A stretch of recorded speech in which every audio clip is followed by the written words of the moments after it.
respect of Luke's passing. Kia ora tātou te whare. Tēnei te tuake ki te mihi atu kia tātou i hoko i tō tātou whare. Te tuku whakaro ki tō tātou rangatira kia Luke. I tāna mate o hori. So I just want to take the opportunity before we start this afternoon's hui to reflect and remember a good colleague and a good friend and just a good bloke. And Luke O'Dwyer, who passed sadly and suddenly last week. So I want to do that in a culturally appropriate manner. We usually reserve this for on the marae, but I think Luke is a pretty special exception to the rule. So I'm going to do that in honour of our good friend Luke. Tīkina ki te toki ki te wā tapu tōtō kia mai ai te whatu mā takatakatu mai a roia ki te toki. He aitu, he aitu. He tapu takahu, he tapu takahu. Koia te whetū, koia te marama kua taka ki te pō. Tangaro i potatu i te tau whangawhanga tau tika tau tonu toara e tāne ki a papa te rangi. Kakautu, kakautu. Kakau horo te mate o koutou e te rangatira e Luke e moe. E moe oki atu rāpo. Ki mihi aranga haua, kai wheara koe e ngāro. Kai pai rau ki te huinga o te kahurangi e te rangatira e Luke, o ngaru i a tātai. E Luke e tarangatira, tēnei mātou e piri nei ki a koe i tō reo karapu. Mai runga i te whare, mai raro i te whare, ngā kōkono tēnei whare, te whare kauni hero kirikiri roa, e takatū nei ki a koe e tarangatira e Luke. A hakoa no tēnā whenua koe no a hitrairia, hara mai koe, ana ko kirikiri roa, tō whare, tō kainga, te whānau ka whakatupu ake koe i au tamariki. Hoi anō e te rangatira e Luke, kua ngaro atu koe i a tātou te hunga kanohi ora. Ingari kua waiho mai nei ko tō hoa rangatira, ko tō hoa pūmau, ko tō hoa mauroa ki a kai. A kōrua tamariki, kua whakatupu nei ki te whenua mōmona o kirikiri roa. Nō reire, e tarangatira Luke, anei ko tō komiti, anei ko o kauni hera, anei ko o hoa mahi, anei ko te hāpuri o kirikiri roa, ana kua tai mai ki tēnei hui, ana ki te whakamihi atu ki a koe e tarangatira, kātika. Kātika, ko koe te puna mōhio, ko koe te puna mā tauranga i roto i ngā whakaritenga o te rara, o te ara e te rangatira. Oi anō kāre kumia roa ko te kōrero, ko te mea nui, kua tau ngā mihi, ngā kupu, ngā kōrero ki runga i tēnei komiti. Nō reire e tarangatira e nei nau i whakawātia mai tēnei wahanga kia tuku te mihi kia Luke. Hoi anō, a piti hono tātai hono e Luke ko koutou kia koutou. A piti hono tātai hono ko tātou ngā waihotanga o rātou kua whetūrangitia ki te pō. Tēnā koutou, a tēnā koutou, huri no i tō tātou whare, tēnā tātou kapo. Kia ora mana. Councillors, I'd like everyone to stand for a minute's silence in respect of Luke. Thanks.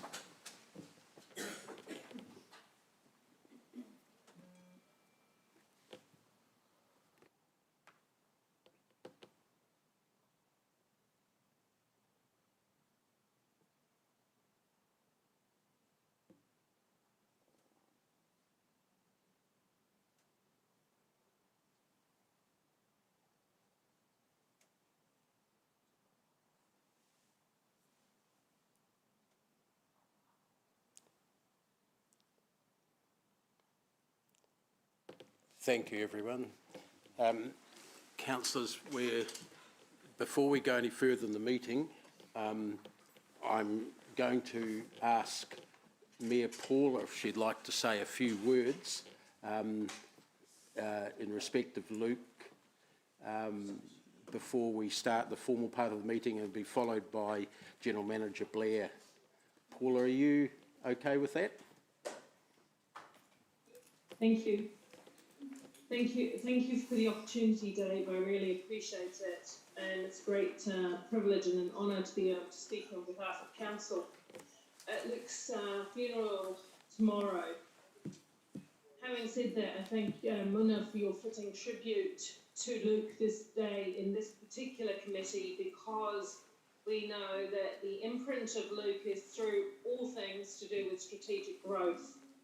And I think it's fair to say that we will all recognise that he has had a big hand in striving to make Hamilton a better city and to deal with the huge challenges that we have in growth. And we can always be thankful and grateful for the work that he's done to underpin everything that we will be discussing today. So I feel for the staff, especially in this group. I want you to know that our thoughts have been with you over these last difficult days, because not only is Luke a valued colleague, but he is a close friend of many of you. So I think we just hold it in our hearts and try and bring forward the legacy, the positive legacy of this good work. While we go through this period of sadness, we recognise the excellent work that he has done to put Hamilton in a better space to cope with growth. Thank you, Dave. Kura Paula. Blair. Tēnā koutou, councillors, and I'd like to acknowledge the lovely words of Mangai Māori Muna and the Mayor. And for those who you were at the District Planning Committee today, we've obviously also had a similar conversation, but I just want to acknowledge Luke. There is a lot of emotion for staff, for all of us, since the last terrible phone call that we received late last week, and the grief that we've all suffered in terms of the loss of a friend, a colleague, a mate, genuinely just a great person, and I guess it's hard to comprehend. Luke was an integral part of the team. He was an integral part of the work program, not only of this committee, but a range of the things of council, and I guess that was evidenced in this morning's District Planning Committee. And he was a trusted and key colleague right across this organisation, and he had his tentacles ran deep, and I guess we only understand that often when someone passes.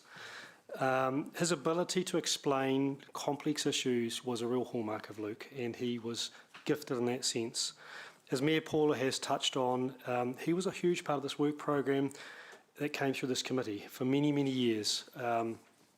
And he's helped shape the growth of the city, but he's also influenced the region and New Zealand nationally, both in terms of how we grow and develop, but also our thinking in terms of policy and program, and working with the wider development community to deliver great urban outcomes for a high growth area.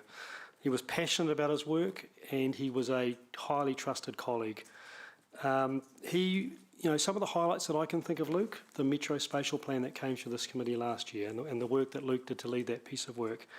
The current district plan that we have had the hallmarks of Luke all the way through. He led that piece of work and he drove that, and of course now he was driving the current review of the district plan. If I think of the Ruakura Board of Inquiry and that piece of work that started around about 2012 and took a number of years, Luke was instrumental in the Board of Inquiry and that process, which now we are seeing the fruits of through the Ruakura Super Hub. And I guess things such as Peacock and the Peacock project, which is now under Andrew's leadership taking shape, well, Luke was the driving force behind that from both the planning but also working alongside us on the Housing Infrastructure Fund. So I've been really touched, and many of you have been touched with the comments that we've received right around New Zealand and from Australasia in terms of how far Luke has touched, from planning colleagues, from developers, from people in government, local government, and across the community. It's unbelievable, and I think it's just a real tribute to Luke. One of the things that we will do is we'll continue the legacy that Luke has laid down for us, and we will honour that, and the work of this committee and the District Planning Committee is fundamental to that. But Luke didn't do this alone. If Luke was here, he'd be the first to say, you know, he built a highly competent team, he mentored that team, and he trusted in that team. And that team are here today, and some of the team are also were in the meeting this morning. That team are a fantastic team. They have my confidence, they had Luke's confidence, and they will be the reason why we'll be able to continue and go forward. We will never be able to replace Luke, but we will be able to honour Luke in terms of the work we will do. So just in terms of today, Chair Dave and colleagues, I hope that we have all the answers for the various matters in front of you, but I apologise in advance if we don't, and I guess some of us are experiencing different emotions, and if we don't, we'll capture those and we'll feed that back to you offline once the meeting is concluded. So again, thank you for your thoughts. Kia ora. Kia ora, Blair. I'm just going to ask Deputy Chair and Chair of the District Planning Committee, Ryan, for a really brief statement, and then we'll go into the main part of the meeting. Just a warm memory I actually had of Luke as I was doing some extra reading on today's agenda, and often when we ask staff a question, they're in the hot seat there, and if they don't know, they'll look behind them for support or advice. And I was thinking, I don't ever remember Luke looking back. He just didn't flinch in the wave of those questions. He was so competent. Such was the measure of the man. Thank you. Thank you. Councillors, we're going to go to the main part of the meeting. Just a word on the time. It is listed till 5:30. I have been telling those who've asked not to expect to be home before 6 at the earliest. I haven't bought my sleeping bag, so I'm dead keen on us finishing before then. It will require a bit of discipline on the part of all of us in terms of questioning and things like that. So I'll just ask you to keep that in mind. We've got a half day less than we would normally have because of the circumstances. So firstly, I've got apologies from Councillor Wilson, who's had to go to Auckland on business that he didn't get much notice about, and any choice of the say on council business. Councillor Naidu Ralph, who has to leave early. Kesh, is that right? Yep, she's not. Thank you. Mayor Paula also needs to leave early. And are there any other? I'm able to come back, Mr. Chair. I'll be out at 3:45 for a while. I might be able to get back if the business is unfinished. Okay. We'll see if we can finish before you need to get back. Okay. And Angela. Yeah, sorry. I can stay till about 6:10, but then I do have another engagement. So, okay. But hopefully, as you said, we'll be done. Yep. That's certainly the plan. No other apologies. I'll move they be received. Seconded by Ryan. Those in favour, against, that's carried. Thanks. Confirmation of the agenda, which is as it is on the run sheet that you've got there. No significant changes of order or anything at this point. So I'll move that be accepted. Those seconded by Ryan. Those in favour, against, that's carried. Any declarations of interest that we don't already have? Nope. We'll move directly to the public forum. We only have one or two public forum speakers. The first, Selwyn and Diane June.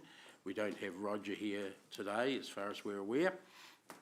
So, Selwyn and Diane, the floor is yours. If you'd like to come up to the seats at the end there. Yeah, thanks. The microphones are on by the look of it. So, the time's yours.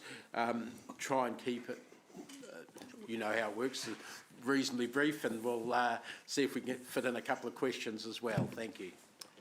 Thank you, Councillor.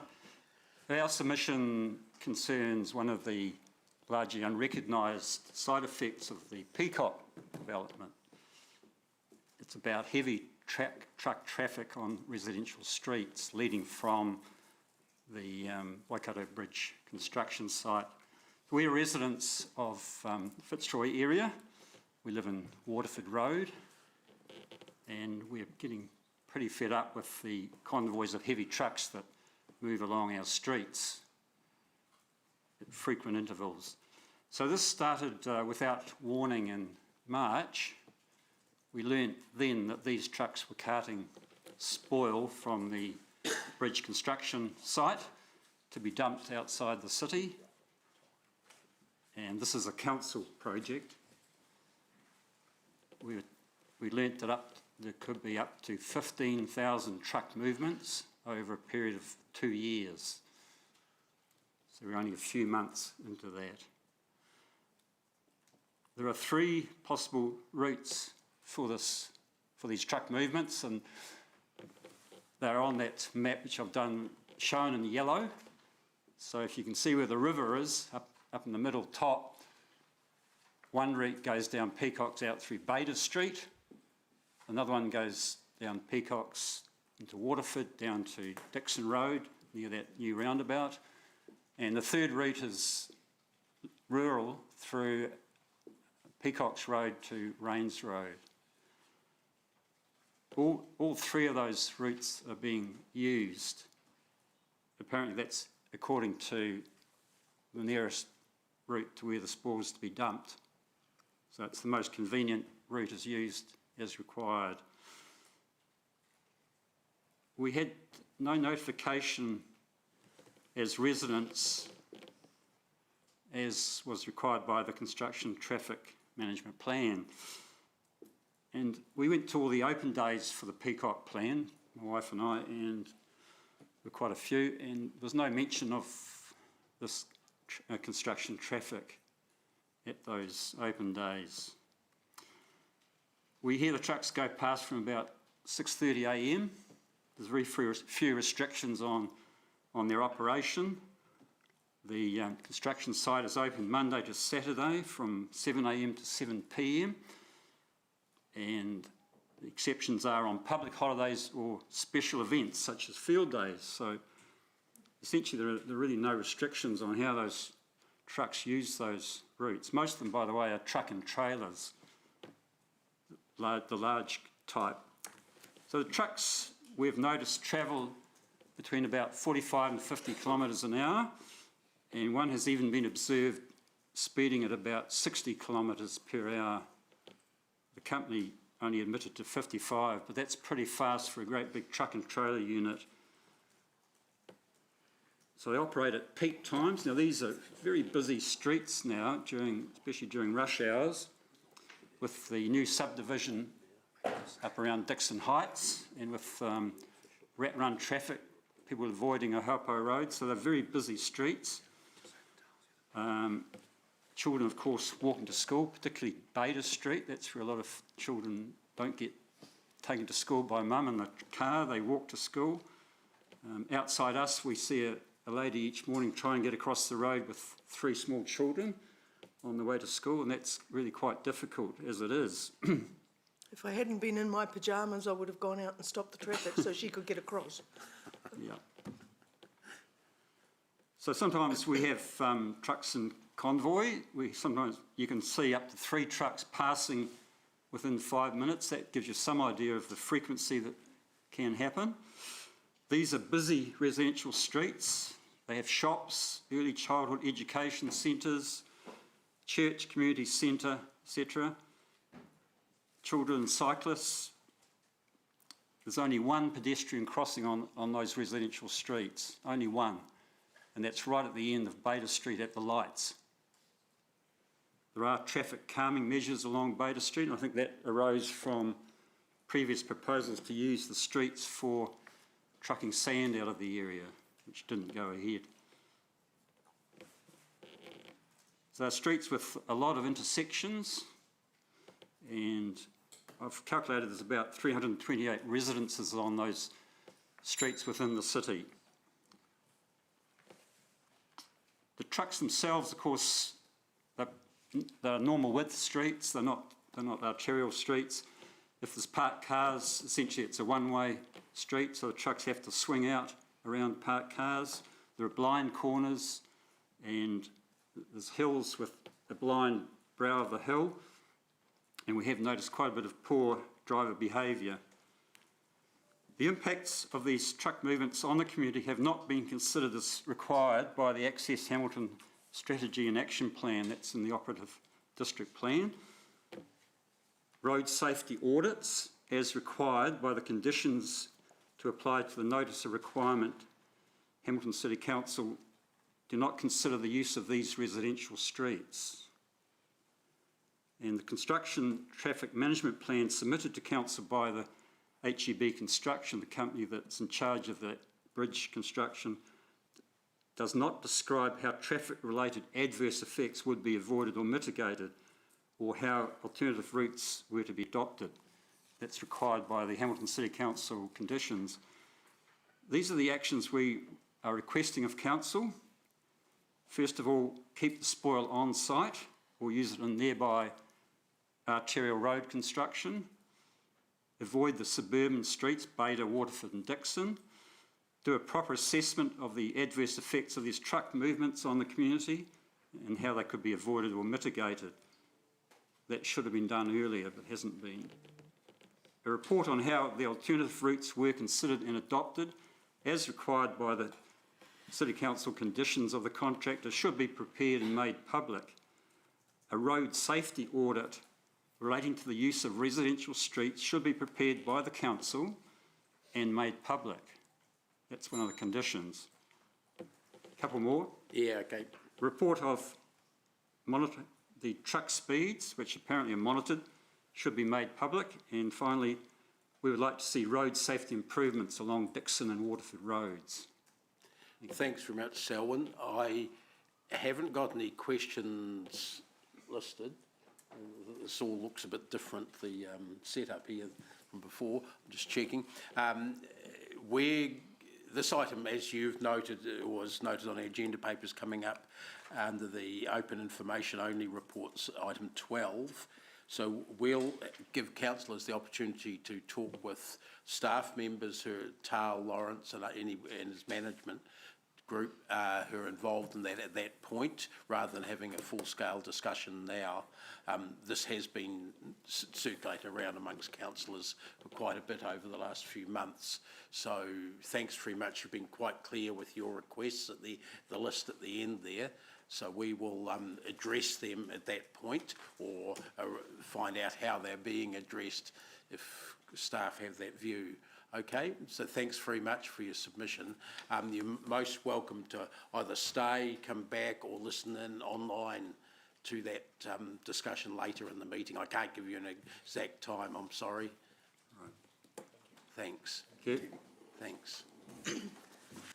Okay, councillors, we're going to keep moving. We're at the item 5, the confirmation of the minutes of this committee from the 20th of May. I'll move that they be accepted as true and correct record, seconded by Councillor Ryan. Any discussion or queries? If not, I'll put that. Those in favour, against, that's carried. Thanks. Councillors, we're on to the Chair's report. Apparently, one of the other public submitters who's not turned up in the end was upset at me using an emoticon as part of my report here. But so I hope that no one else is upset by that. Yeah. Look, The response today might have been somewhat brief. yeah, that's right. Lucky just as well he wasn't here. No. Councillors, I'm not going to speak to that other than draw your attention to the future reporting format for the committee, where we're trying to group the development, the growth and development areas into one report with different sections according to each area as a regular updating thing. So with that in mind, I'll take questions. Thanks. If not, no, Councillor Gallagher. It was the coffee. Sorry? You choked on the coffee. What type of coffee was it? Thank you for that informative question. Sorry, I'm having trouble seeing who the... now it's coming up because I didn't see your name come up. Councillor Bunting.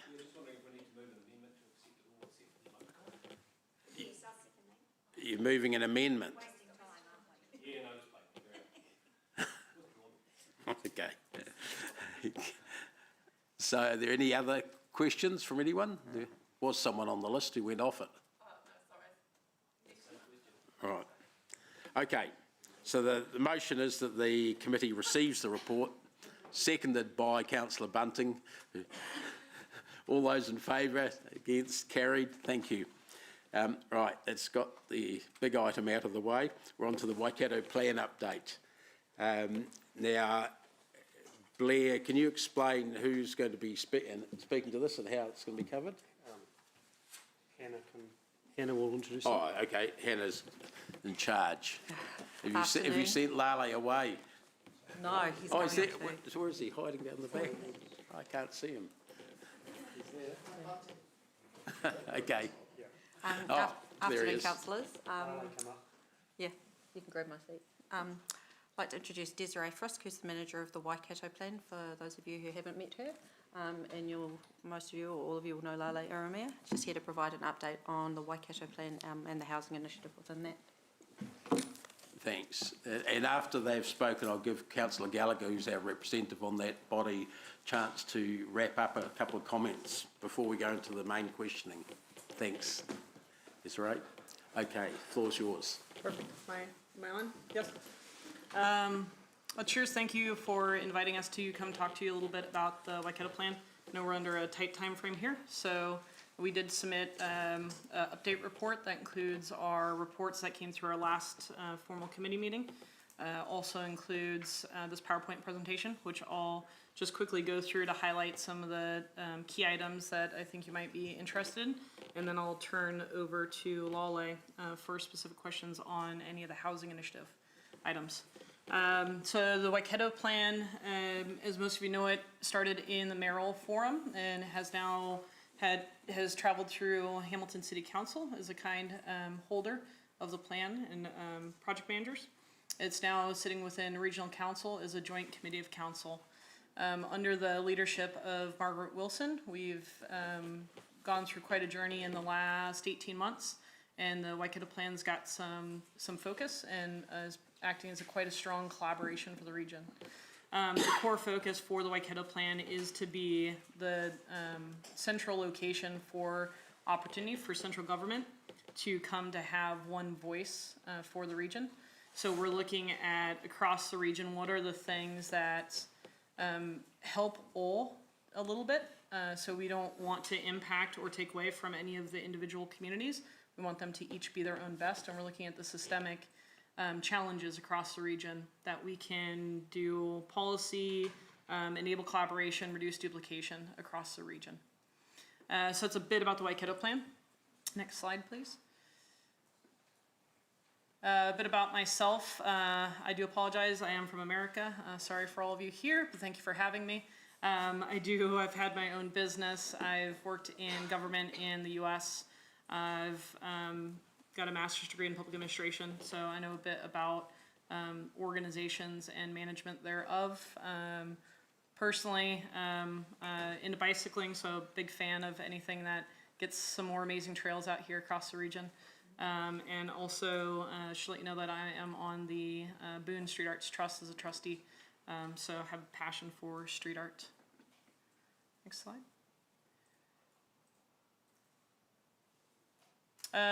You can take our list as read for the Waikato Plan leaders, but you will see there that we do, for this collaborative, it is a collective of local government, central government, iwi, community, and business across the region. We try to be very thoughtful about our representation across the region, and we've been very fortunate to have re-engagement from iwi leaders across the region this year. Next slide.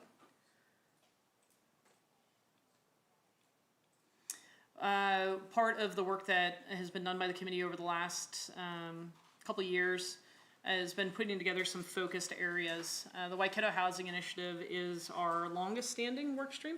Has been in activity for 4 years. I put it at the bottom there just so that we could look at that last, since we have Lale here for answering questions. The other 3 work streams we have in operation right now are youth training and employment, which is probably our quickest moving work stream after the housing initiative. We also have a climate change work stream and a community connectivity work stream. Next slide. A couple key areas for our youth training employment work stream. We're doing some employment trials across the region. We're also underway with the university. They're going to be looking at trying to put together a pipeline of trials and initiatives that have been taken for across the region, so we can actually see a system-wide approach to what has already been trialed and what's been working and what hasn't, to look to enable actual regional change in areas. One of the areas that they have noted is pastoral care has been a consistent item popping up on their radar. So has youth driver's licensing and just driver's licensing writ large as an enabler to employment and education. Next slide.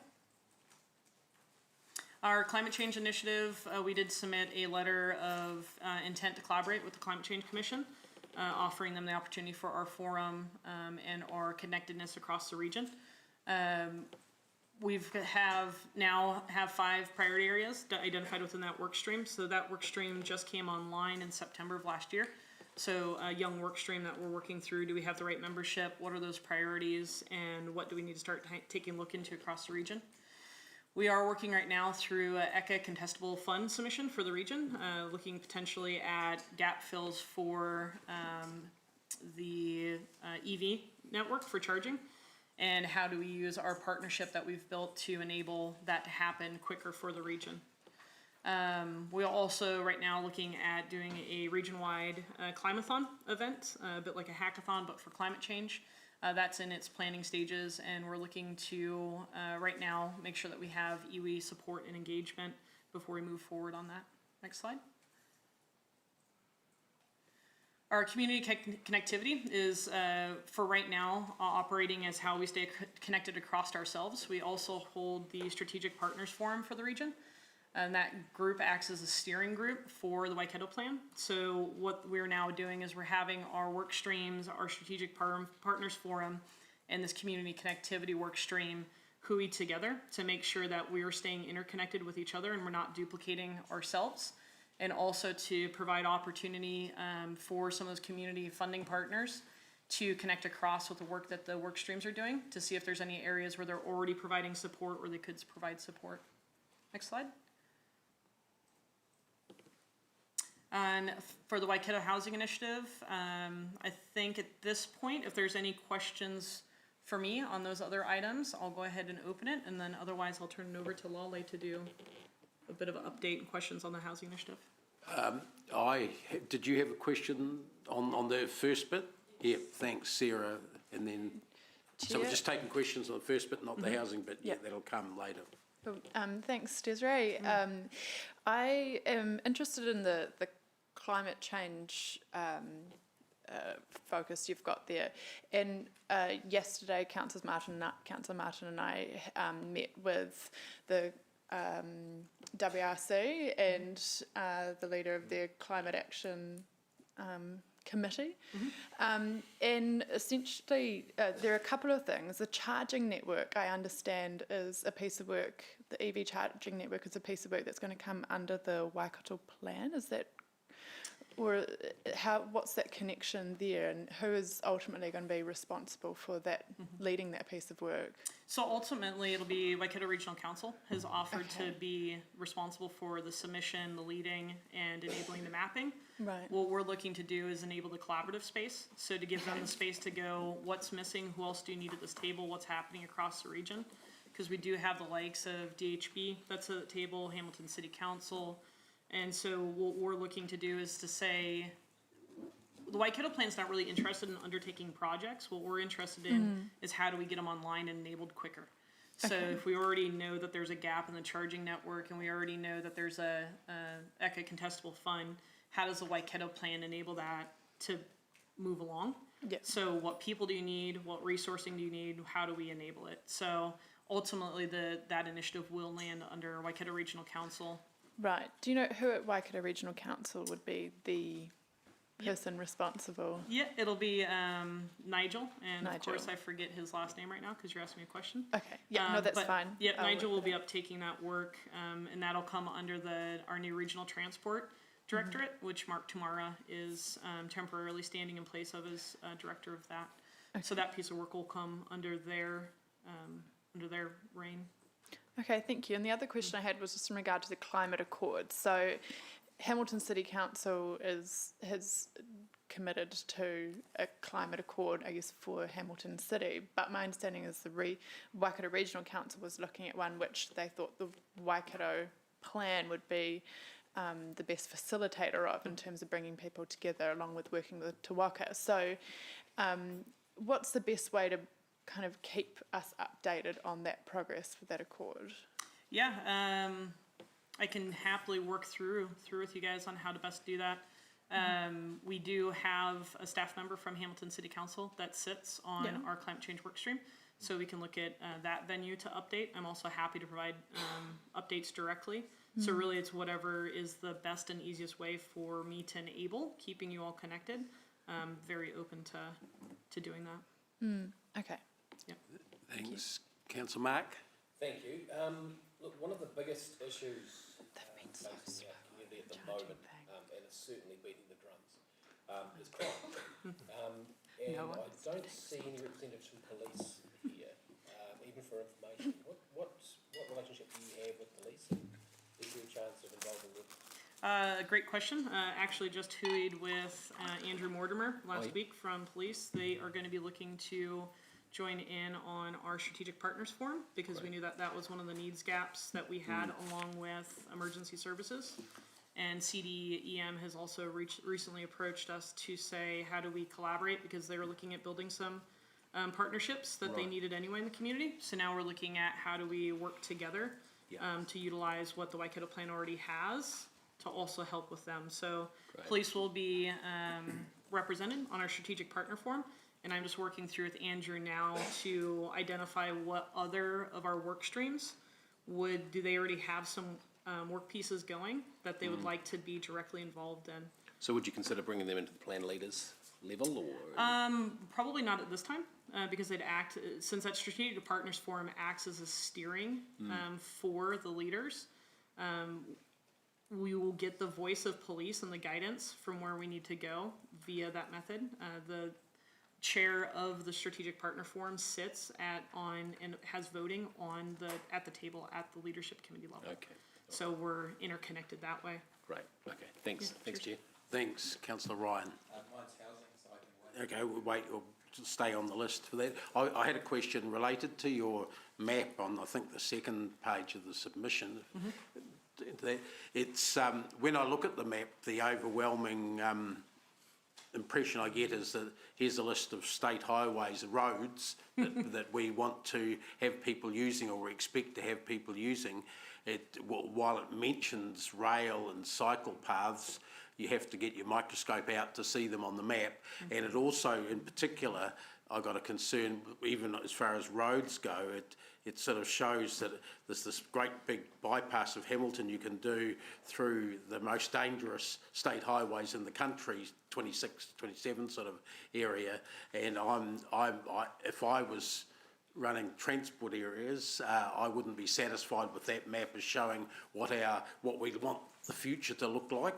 I'd be saying, where the hell's the rail line? I found it, but it took me 10 minutes, seriously. So can we have something maybe that's more aligned with the Metro Spatial Plan and with what we think the future should be? Now, we're about to finish the Hamilton bypass, if you're just talking about roads, and we're working on the Pairere road, and that's going to be the desired route for almost all freight. The people in Matamata don't want the freight going through their town and nor through those farming districts to the north of that. So this, to me, is not taking account of climate change, mode shift, getting freight onto rail, things like that. Yeah. So comments on that? Yeah, you're 100% correct. The Waikato Plan is going through a bit of a identity rejuvenation, I guess you could say.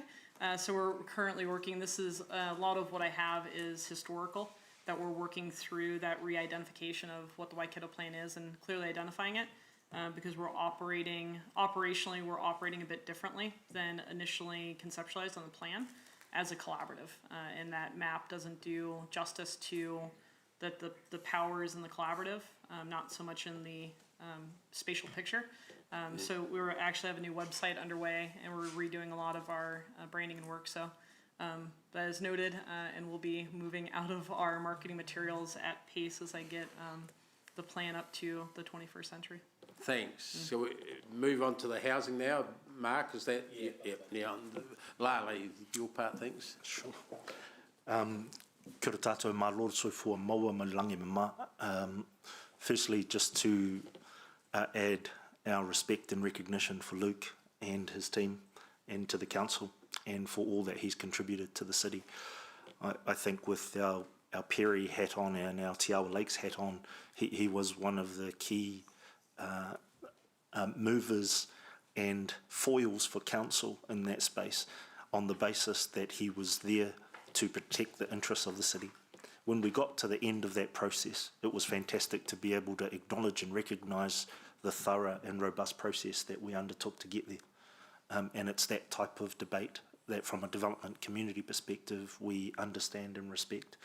And Luke has been the leader of that process throughout the council since my time with it. So thank you very much to Luke and his family and to the council and the committee. Now just on the housing side of things, I think there will be an opportunity, maybe I think Martin and Paula spoke about this, to talk to you and to present to you a document that we've given to government recently, which talks about how the region has collaborated with respect to putting housing on the map in respect to the region generally. The discussion with Minister Woods to date has revolved around largely a program of funding to support a program of housing. And given our time, I'll keep it short and focused in that particular area. So with our urban growth partnership with Future Proof, of which Blair is a key member of, and this council is a key member of, it is fundamental in being able to explain how the core areas of growth support the region as a whole, and how our landscape across the whole region defines our housing ask and our housing request of government. It explains clearly to government that we're not there just to put forward a request for funding that is unplanned and unprioritised. In fact, there's been a fair bit of work that has been undertaken in various committees, various strategies that the council and the Waikato Plan have had going for quite some time. There are a bunch of tools that we've also identified in being able to deal with the big rocks with regard to the housing challenge. And I think the Minister took that away with her, knowing that land policy in those areas and funding are the three big things that we are focused on. And the good thing about the community and the region is that it's identified the 6 work streams that fall around those big rocks and how we've actually put some actions together for it. Now, if I come back to that program for funding to support a program of housing, that is effectively requesting of of government to support the councils and to support our development communities in finding a way forward for a funding stream that is more than just the one-off HIF or Housing Acceleration Fund aspects. And that as a region of growth, we deserve more than just a one-off handout in that area. On the basis that we've planned very well strategically, there is an opportunity to connect us to a more sustainable area of funding. If we can do that, then the region will be able to deliver for itself its needs. And this is part of the simple answer to labour and supply in that space. If we have a certainty of outcome of a supply chain with an uptake and a certainty of outtake with central government and local government connected, then the markets will respond accordingly, and there will be businesses and labour derived and designed in and around that certainty of outcome. So that's what we're looking to work with government on.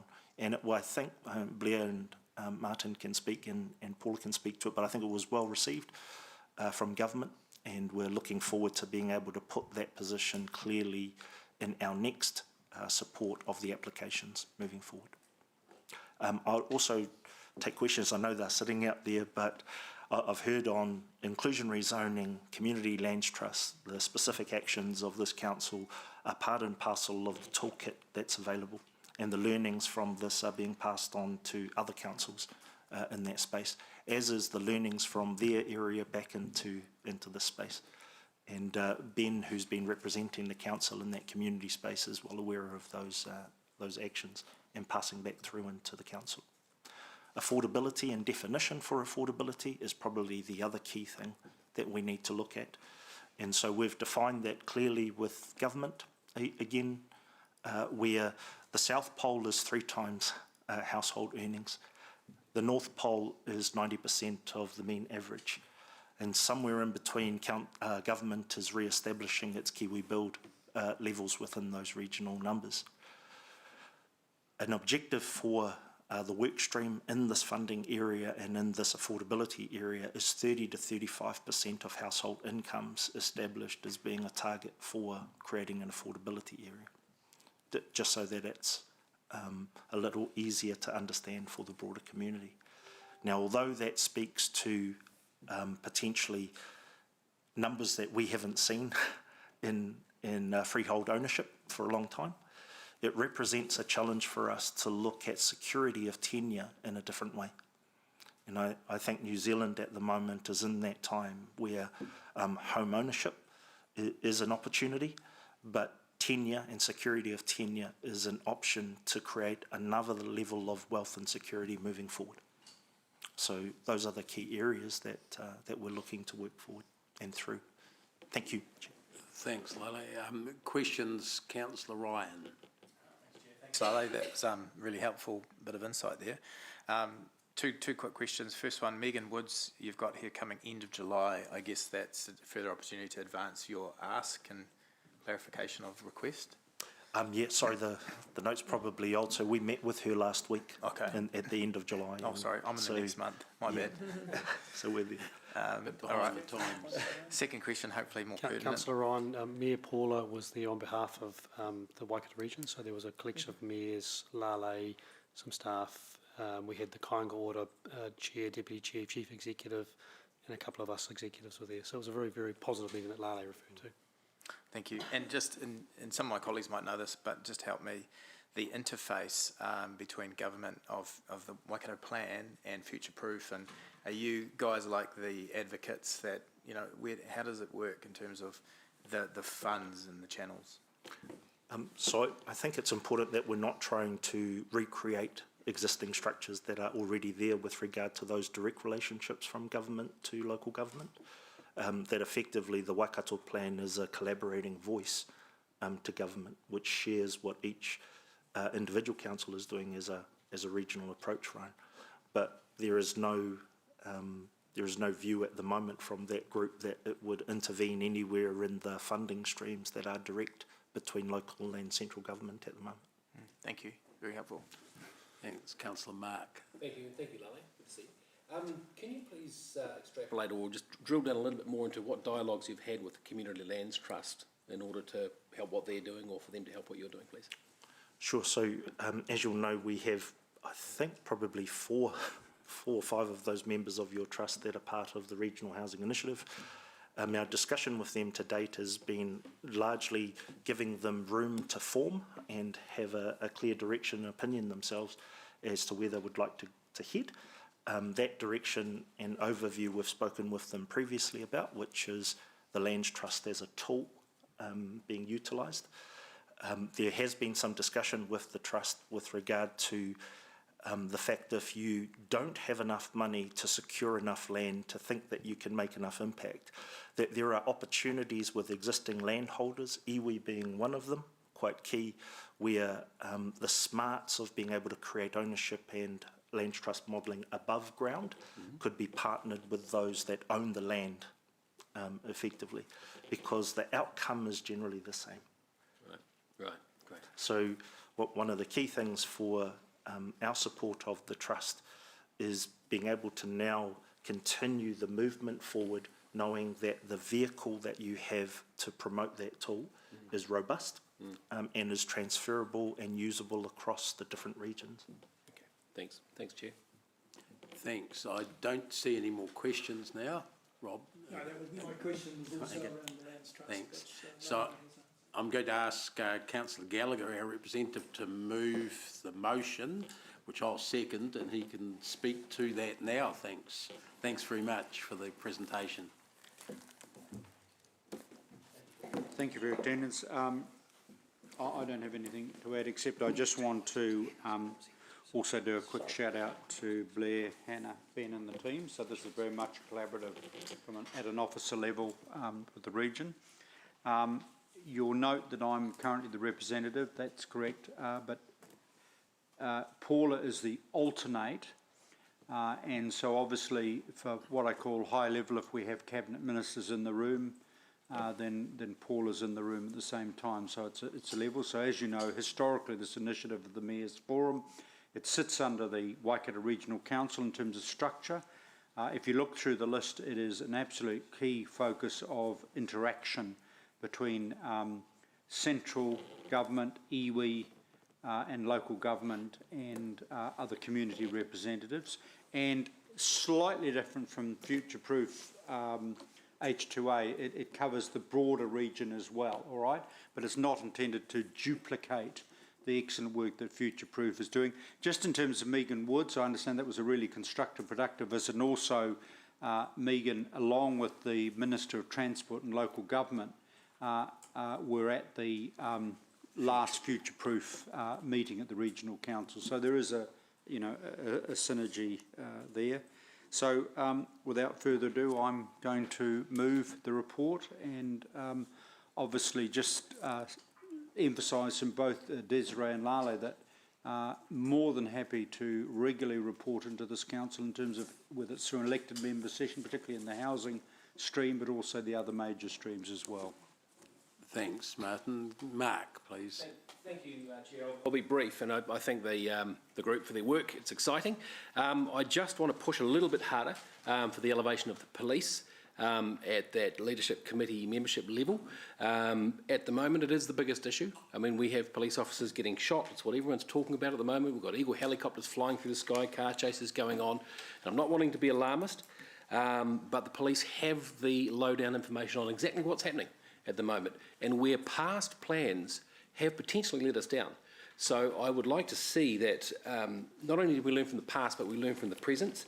They help us with SIPTED, with our infrastructure planning, etc. And I really think our future planning in the Waikato space could be better informed with a little bit more info and a higher elevation of the police in there. So that's really the only point I want to make, to learn not from the past, but learn from the present. Thank you. Thanks. Mayor Paula, please. Thank you, everyone.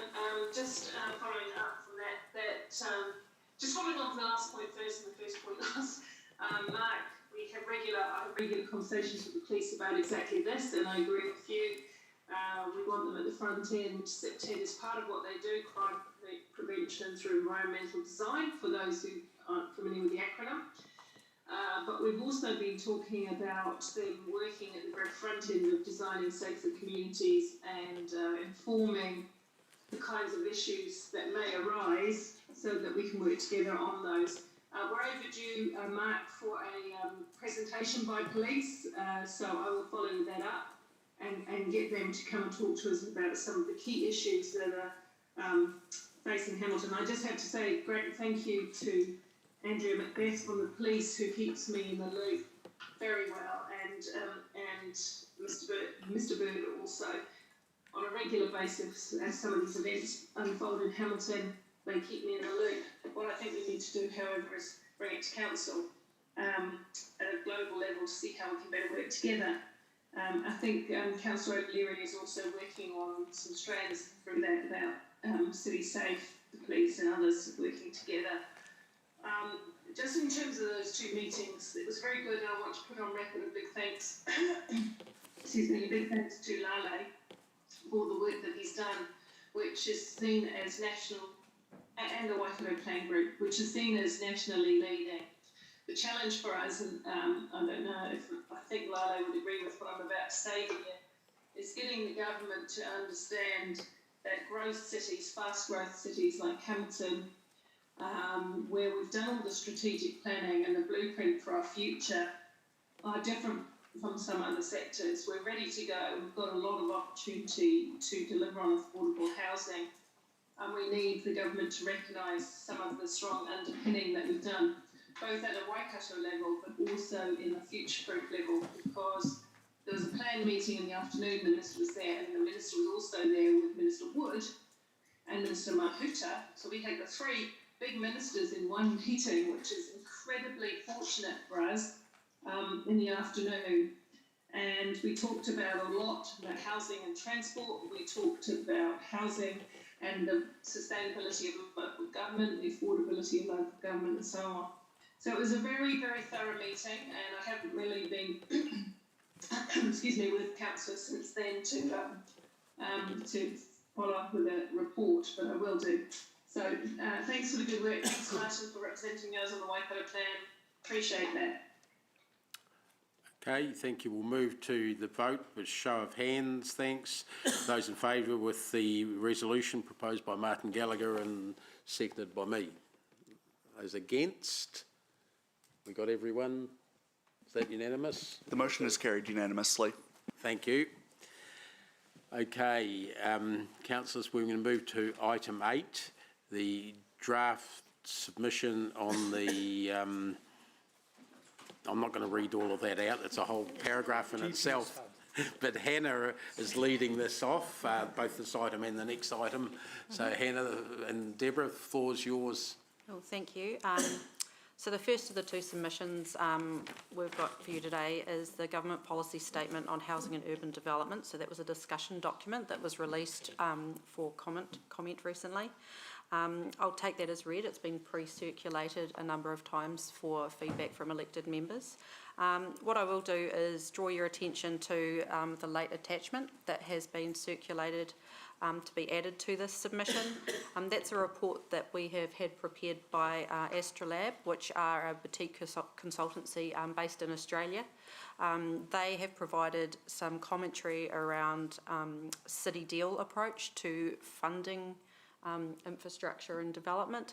So they've got experience in actually preparing the West Sydney deal, providing guidance on deals in Adelaide and southeast Melbourne. And what they've done is they've had a look at the kind of the strategic planning that we've done and the government settings that we're dealing with over here, and looked at how city deals might be an approach for how we can actually fund kind of package deals between central government and local government to enable development. So yes, we'll leave it there, and I'll do my best to answer any questions that you might have on this. Councillors in Mangai, James, I'll draw your attention to that submission that's from Astrolab that Hannah's just mentioned, which is right down the bottom on your diligent list there underneath item 13. That's the extra attachment. And sorry, before I forget, completely off that subject, but talking about Mangai Ollie's also put in his apology, so I'm just going to intercede to move that be received as well, seconded by Councillor Bunting. Those in favour, against, carried. Thanks. He texted that in to me about half an hour ago. Sorry? So I'll just add one brief comment to Hannah's introduction. So you'll note that this submission was due on the 30th of July, which was last week. Obviously was last week. The meeting, this was scheduled to be taken last week, so we have actually submitted the submission as a draft, and we'll obviously, subject to today's decision, then go back and just reconfirm that has been submitted. The other point is Astrolab. I actually had the pleasure of going to Australia, actually with Luke a couple of years ago with Astrolab, with the principals, and we looked at the city deals, and I know Chair Dave has also seen a city deal in the Geelong area, west of Melbourne. But I didn't get the trip with you and No, Luke. you'll come with the next one. Okay. So the concept that the attachment is referring to is something that I'm very passionate about.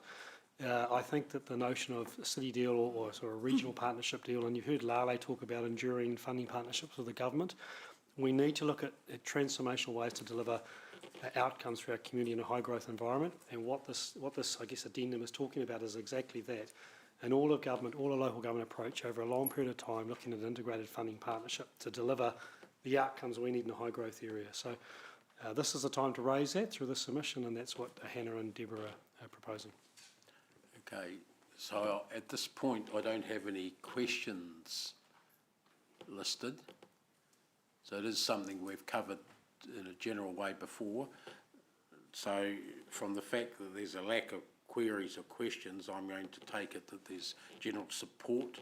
So I'll move the staff recommendation as it's shown on page 36. Just checking. And that can be seconded by Ryan. So Ryan, if there's no questions, I'm going to put that as resolution, which will ensure that our draft becomes official at that point. Those, show of hands, those in favour, raise their hands. Against, that's carried unanimously. Thanks. Yep.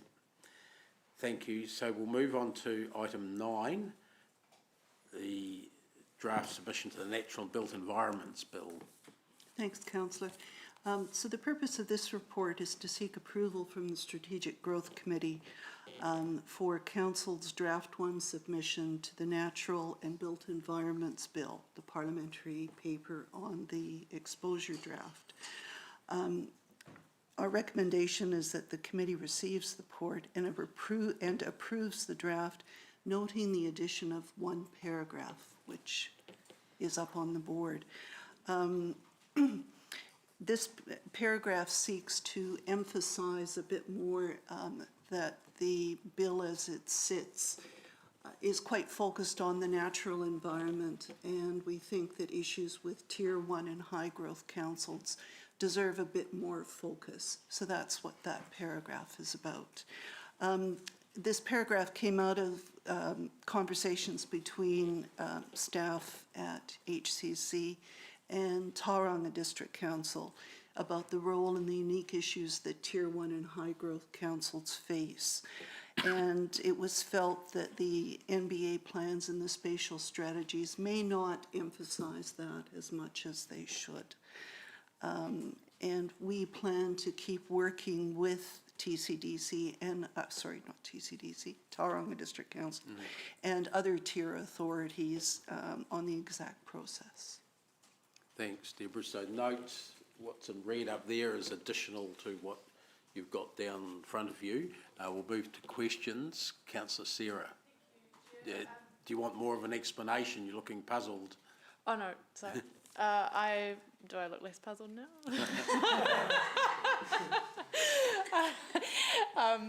My question was just in regard to the GPS submission included a section on inclusionary zoning, and I think Amy in our district plan committee was talking about the Natural Built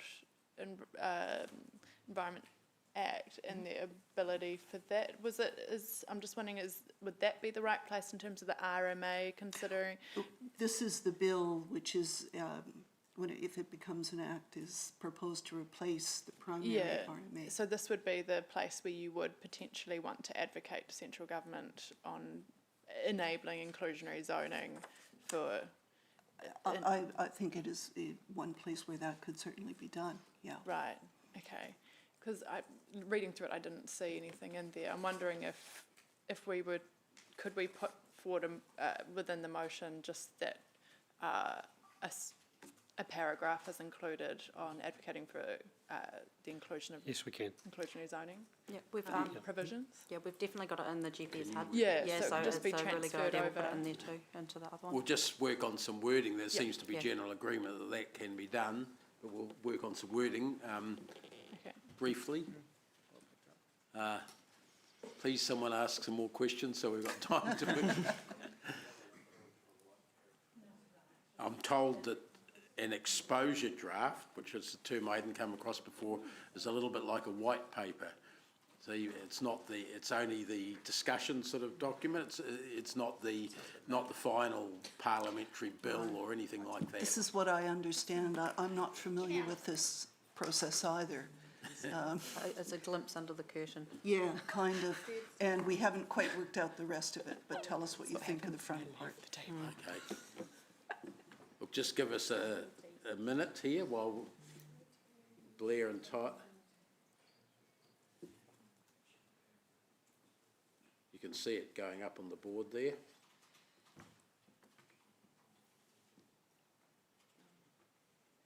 Thank you for your leave, Chair. You should get in trouble for this. Yes, you do. I think that gets the meaning that staff will work out the wording of the paragraph, but it will be covering that issue. Thank you. Can I just clarify the reason why we want to add that first section? Quite an important issue, that the RMA reform is looking at regionalised approaches to regional spatial strategies and natural and built environment acts, which is fantastic for some aspects. But the concern that we have, and I guess with our other metro councils, such as Tauranga and other councils, is that as a tier 1 urban environment, our needs and our challenges are very unique relative to the wider entire region.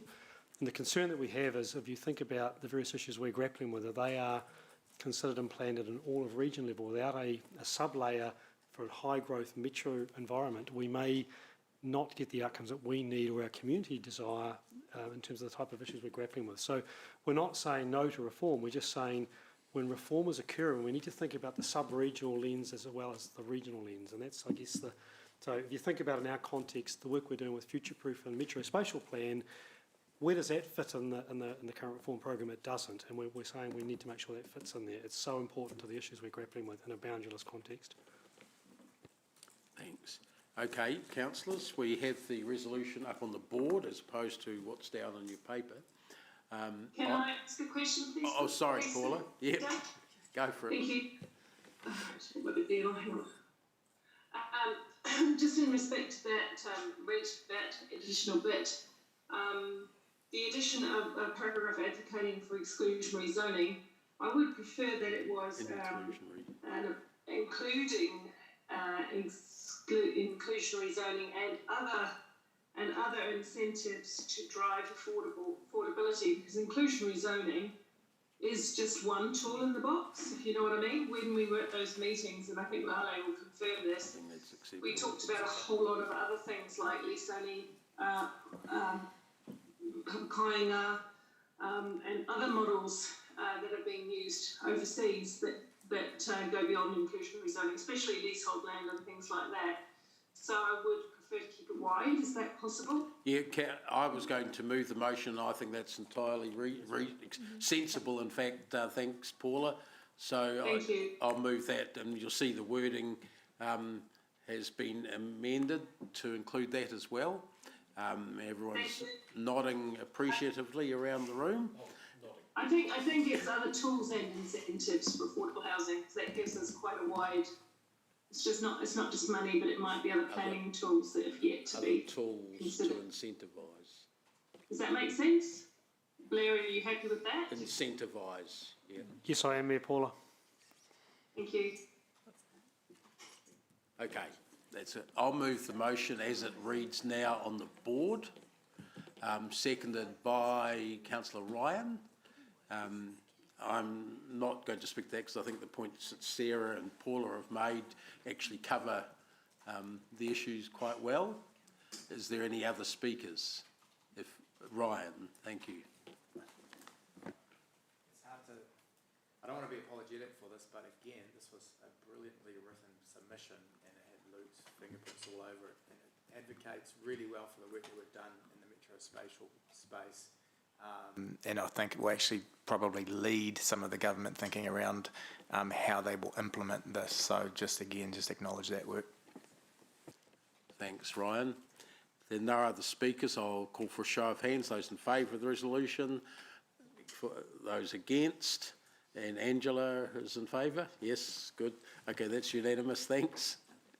Okay, councillors, we're going to move on to item 10. Fairfield Enderley. Thanks very much, Hannah and Deborah. And we've got Ben, you're presenting this. Oh, and also, sorry, Gemma from Kainga Order. Ben, you leading off? Yep, you'll go. Thank you, Chair. Good afternoon, Mayor and Councillors. First and foremost, I want to acknowledge and honour Luke O'Dwyer. He wasn't just my manager, but a mentor, and he believed in me and he believed in this kaupapa that I'm presenting today. And if it wasn't for his passion and his leadership, I wouldn't be sitting in this position today. So, and also on behalf of the city planning team, your well wishes have been generously received, so thank you. So with that, it's my privilege to present this report to you today alongside Gemma Brooks, who's the Manager of Community Engagement and Partnerships for Kāinga Ora Homes and Communities. I'll be taking the report as read, but I just wanted to highlight a couple of key points for you today. So in March, this committee approved the Housing Strategy and Action Plan, which sets our vision to see every person in Hamilton Kirikiriroa well housed, living in sustainable, flourishing and connected communities. Noting the report previous to mine from the Waikato Plan, this is in direct alignment to the Waikato Housing Initiative and their vision also. This is about making sure all Hamiltonians can live in good quality homes that they can afford. The Fairfield Enderley Urban Development Partnership is in direct response to the housing strategy's key actions to develop a precinct plan for Enderley in partnership with Kāinga Ora and the community, and also to collaborate with central government on the implementation and delivery of the public housing plan. The geographical area, which you can see in the Appendix 1 of the attachment, extends beyond the statistical areas that census would use in terms of defining Fairfield and Enderley. This is to reflect how the community commonly identifies these neighbourhoods. We've also included Fairfield in the scope, not just Enderley like our housing strategy, because it is a close relationship with Enderley and similarities in their demographics. They're adjacent to each other and they share a number of community services and infrastructure, and a significant opportunity to increase the quality and number of affordable homes is shared across both of those areas. I personally want to acknowledge that Fairfield and Enderley are predominantly Māori and Pacifica communities, and I'm aware of my position of influence in this project as a Pākehā who does not live in the area. And central governments and councils' commitments to place-based partnerships and enabling a community-led approach is critical to achieving sustainable community outcomes. The attached project plan sets out our intentions for the next 6 months. That is, it's to establish a community-led partnership with the community, with iwi and mana whenua, to develop a longer-term housing and urban development program, which we'll see launched in the new year. So before taking questions, I'll hand it over to Gemma for any comment from Kāinga Ora. Thanks, Ben. Kia ora tātou. Firstly, my apologies from Mark Rawson, our Regional Director for the Waikato region for Kāinga Ora, who couldn't be here today. He's in Wellington, so you're stuck with me, unfortunately. But I'll do my best to answer questions, and anything I can't, I undertake to go away and come back to you with any information you might need. I'd also like to acknowledge the passing of Luke and pass on Kāinga Ora's sincere sympathies and condolences to you all, to his team. He was not only a colleague but a friend to a lot of us as well, and he will be sorely missed.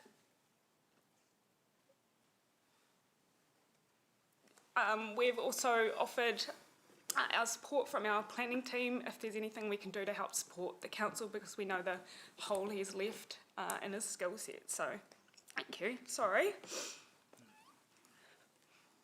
As Ben said, I feel really privileged to be sort of co-leading this work. Ben and I have spoken at length about the fact that this is not a partnership between Kāinga Ora and Hamilton City Council. We are the facilitators, hopefully, of a much broader partnership within the community. And this is a really exciting program for us because it truly reflects our name of Kāinga Ora Homes and Communities. We don't just build houses anymore. We really are committed to help a thriving and passionate community, which I acknowledge already exists. They have an amazing, connected and passionate community in that area. And we're in quite a privileged position to be able to work alongside them to help understand fully their aspirations and for us deliver a built environment investment that will help deliver on those aspirations. We have proposed a kaitiaki group as opposed to a governance group because we think that reflects that we really want to try and care for the well-being and enhance the well-being of the community there. As you know, from Kāinga Ora's point of view, this is a natural opportunity for us. We own almost 800 homes in the area, so we have large land holdings. They're often on big sites, older homes that aren't quite up to our warm, dry standards that we want to see for our whānau. And they don't meet our demand profile. It amazes a lot of people that our biggest demand are for 1 and 2 bedroom houses. We often have a 3-bedroom house that the average age of our property in Hamilton is 53 years old. So it's time to start upgrading those homes, but we really want to do this in a holistic way that isn't just replacing one house for 2 or 3. And I think the other thing I wanted to note was the mix of public housing and affordable and potentially market housing is going to be really important for us. We don't think anyone wants to see an outcome of just tripling the public housing stock in an area where there is potential for people to hopefully be able to get into home ownership, particularly with the link to the Ruakura area and potentially the economic development and employment opportunities that could provide to the area. So I'll leave it there. Hopefully there's some information in the report you've all received. Like Ben said, it's sort of a plan to get a plan. So hopefully by this time next year, we'll have a lot more understanding of what our program of works looks like. So I'm not going to be able to answer questions about numbers and things like that. I also just wanted to acknowledge that we're not going to be building a perfect plan that's going to take years in order to then do something. We have to get on with doing things now, and some of those redevelopments that we can get underway with, and the Ross Crescent development in Fairfield is a good example of that, which can demonstrate our redevelopment and achieving good urban development outcomes, not just for the built environment, but for community objectives as well. So, kia ora. Thanks, Gemma and Ben. We've got a list of questioners. Councillor Ryan first. Thanks, Chair. Thanks, Ben and Gemma, for your words and your report. Gemma, just a question, and I don't know if you can answer this, but in paragraph 20, it talks about the government's public housing plan and 70 to 320 transitional homes, and I was just wondering why such a big range? It's a very good question. Those targets are set by the Ministry of Housing and Urban Development, and I can't answer why it is quite a bizarre range. We're kind of adding that with the 540 to 640 as a pool, so aiming to sort of deliver 1,000 houses. In that 3-year period. Yeah, we would like to be aiming for the top end of that rather than the 540 and the 70. But yes, it is a interesting range. To clarify, that is additional, isn't it? Yes, it is. It's additional upon what's there now. Correct. Thank you. Thanks. Thanks, Councillor Rob. Yeah, thanks. A couple of questions, Ben. Thanks, Gemma, for your presentation. Ben, I see in the motion we're being asked to approve the scope of work for the development partnership. And in paragraph 35, you say that there's a significant investment required in infrastructure. Do you have sort of an indicative list and likely costs of that infrastructure, given that it's currently not included in our LTP? So thank you, Councillor Rob. That investigation is underway currently with our Infrastructure Acceleration Fund,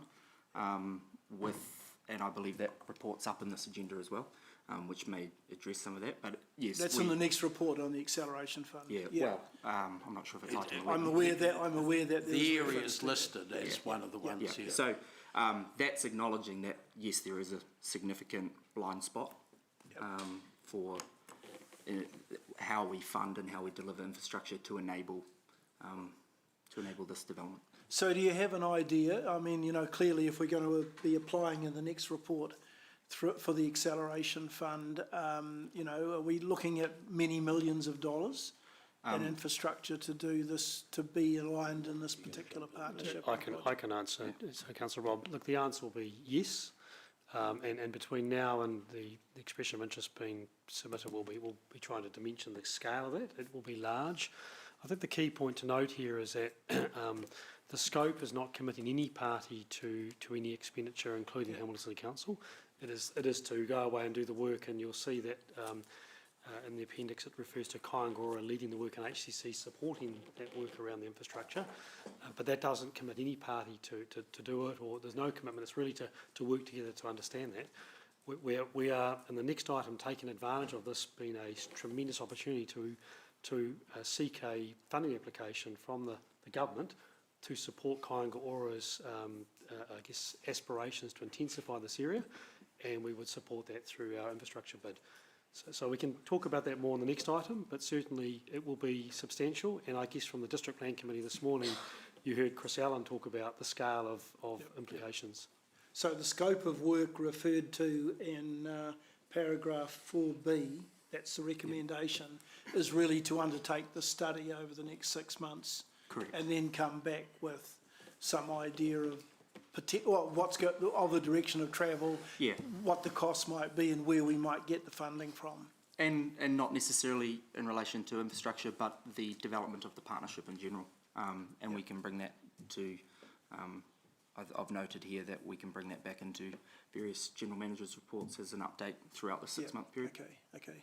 And final question, and perhaps more to you, Blair, because you authorised the report, but paragraph 39 makes me unhappy again because it refers to this being funded from existing budgets, which is something that we've agreed in the past not to include under financial, and to at least try to estimate what the likely costs are of these particular projects.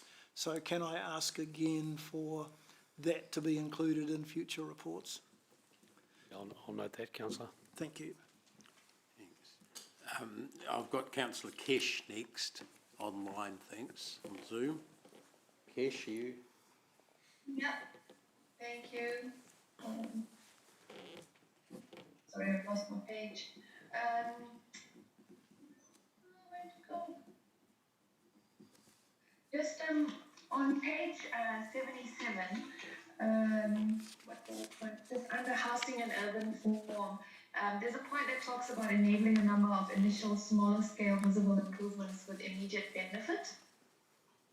I just wanted to ask for some clarification around that. Is that council-led or Kaingaora-led, or who's looking after that? So just for the purpose of that, it's in Appendix 1, Ben, and Yep. So have you got it? Yep. Which paragraph? Second to last point.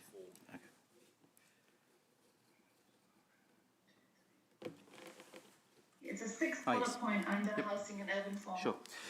So we're actually working with staff on a report that will be coming up in a future infrastructure committee around some of the low cost, low risk improvements that we could immediately make around the neighbourhood to do with transport and footpath renewals and that side of things. I guess so you'll see that progressing. From a broader picture of the partnership, that's what this piece of work over the next 6 months will really identify what are some of those immediate opportunities that we can progress with.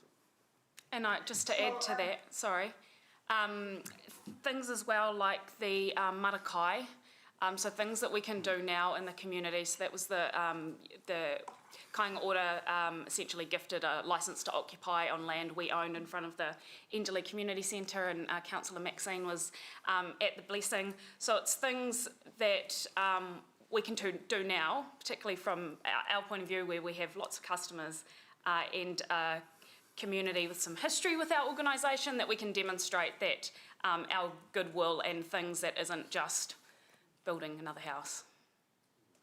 So just to tie it all together, because like you said, there's all these smaller projects going on within transport and community, and then you've got the community organisations.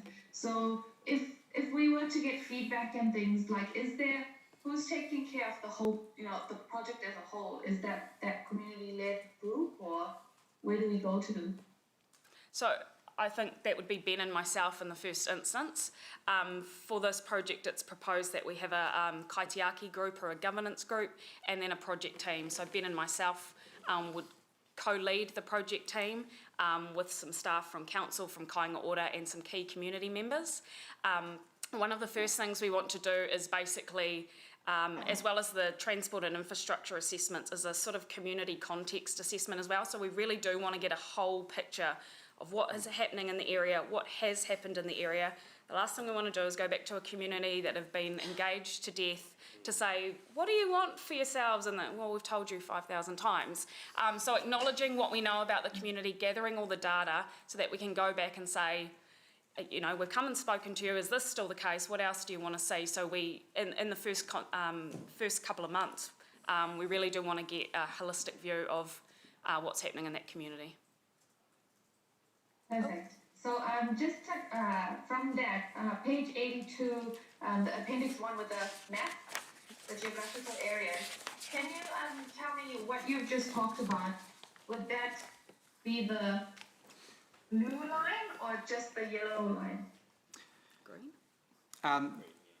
It would be the entirety of the blue line is I guess the focus area for the partnership. So that includes the broader Enderley and Fairfield neighbourhoods, which does include parts of Five Crossroads and goes up to boundary with Chartwell, because that acknowledges the Bankwood community close to Fairfield College, as well as the more traditional Fairfield suburb that's known off Heaphy Terrace as well. And so last question, with looking at that map, the yellow line excludes, you know, Five Crossroads, Te Papanui area. So how does that impact with their plans? I mean, what's going to capture that work? Yes, this proposed area plan here will complement the work that has also been done in and amongst the wider District Plan Committee piece of work, which is noted in the report there. So it won't exclude that treatment of an inclusion of Te Papanui, but rather this is identifying an area which we're putting forward for Kāinga Ora to lead on an area plan assessment of this particular geography here. I think Councillor Blair here. There are two things being shown on the map here. There's the wider blue area, which is I guess the wider area of interest for the partnership. Then there is also the proposed area plan, which links into the work of Councillor Ryan's committee, where there are 5 area plan subject areas across the city where we dive a bit more deeply. So I think there are two purposes of the map here, but I guess as Ben has said, the focus for the partnership is the blue area. Okay. Thank you, Matt. Thank you. Thanks, Councillor Mark. Thank you, and Kish, that was bang on. That's exactly what I wanted to know. So, it's in this. This is a massive area, physically and community-wise. How is it actually going to work? Because you're reporting to, effectively, you're affecting 4 or 5 committees. How is it actually physically going to work at its very, very best? Are you going to report to this committee, or are you going to have different reports to different committees, or? You know, how can we make it as nimble for you as possible? Yeah, happy to take direction and advice on that. The intention thus far for this next 6-month period of establishing the partnership is sitting under strategic growth, largely because this is aligned as an action under the housing strategy, which reports to this committee. Got it. But in terms of how certain projects or programs unfold and progress, and where the necessary governance for that particular mahi might be, we can. I think, Councillor, you'll note that the recommendation does talk about regular updates to the District Plan Committee, because there is a strong linkage here to the area plan work of the District Plan Committee. So I will in the background make sure that we don't confuse councillors, that we have a clear overarching line of sight through this committee, but equally there is a strong linkage to the work that Councillor Ryan has leading through District Plan. So we will make sure that you do not Yeah. get confused. I think the point that Kesh was making through her questioning is that we get a lot of intel and a lot of feedback through our committee as well, and so we just want to make sure we can exact this in a clear way. Yep. You know, without anyone trying to take it over. Okay. All right, I'll leave that with you. A little bit of a detailed question. We often talk about the link to Ruakura, and we hold great stock in that, being a great employment node. How do people physically get there in your plan at this point, or are we not there yet? Because I noticed we've got the ring road, but it's also quite a barrier to get across if people are travelling. Have we given much thought to that, of the flow? Not at this stage, councillor. That'll be part of the wider visioning of what needs to happen and occur in this area as we look at how redevelopment of this area will fall, and also with the progress of Ruakura as that happens simultaneously. Yeah, okay. All right, thank you. Cheers. Thank you, Chair. I think it's wrong. It's a good idea. Sorry. Done. Yeah, you're It was done. ripping. Yeah, it was Okay. great. I was using your question as an opportunity to chat with the general manager And about the could I just issue. get the Chair to recap my questions for me? Councillor Sarah. Kia ora, Gemma, and hello, Ben, again. My question was just around the partnership and with I guess, beyond Kaingora and Hamilton City Council. Obviously, we've got the Eastern Corridor and Eastern Pathways as some key infrastructure pieces. So what kind of conversations have you had with Waka Kotahi so far, and what role do you expect them to play? And then also like the Ministry of Education and the role that they'll be expected to play. Thanks for that. There hasn't been a conversation with Waka Kotahi or MOE specific to this partnership plan, but the staff that have been involved in the likes of the Eastern Pathways work and the various other transport nodes that are happening around there, that work is being talked about in the background, and how we will, I guess, thread that in is a huge priority and a huge opportunity from a infrastructure funding perspective. From the sort of regular engagement we've had with Waka Kotahi, this has come up. So when Mark met David Spears from Waka Kotahi over the last couple of months, they know we were sort of talking about this. We're also proposing, which might be news to them, that someone from Waka Kotahi and someone from the Ministry of Education sit on that Kaitiaki group. Yeah, that's good to hear.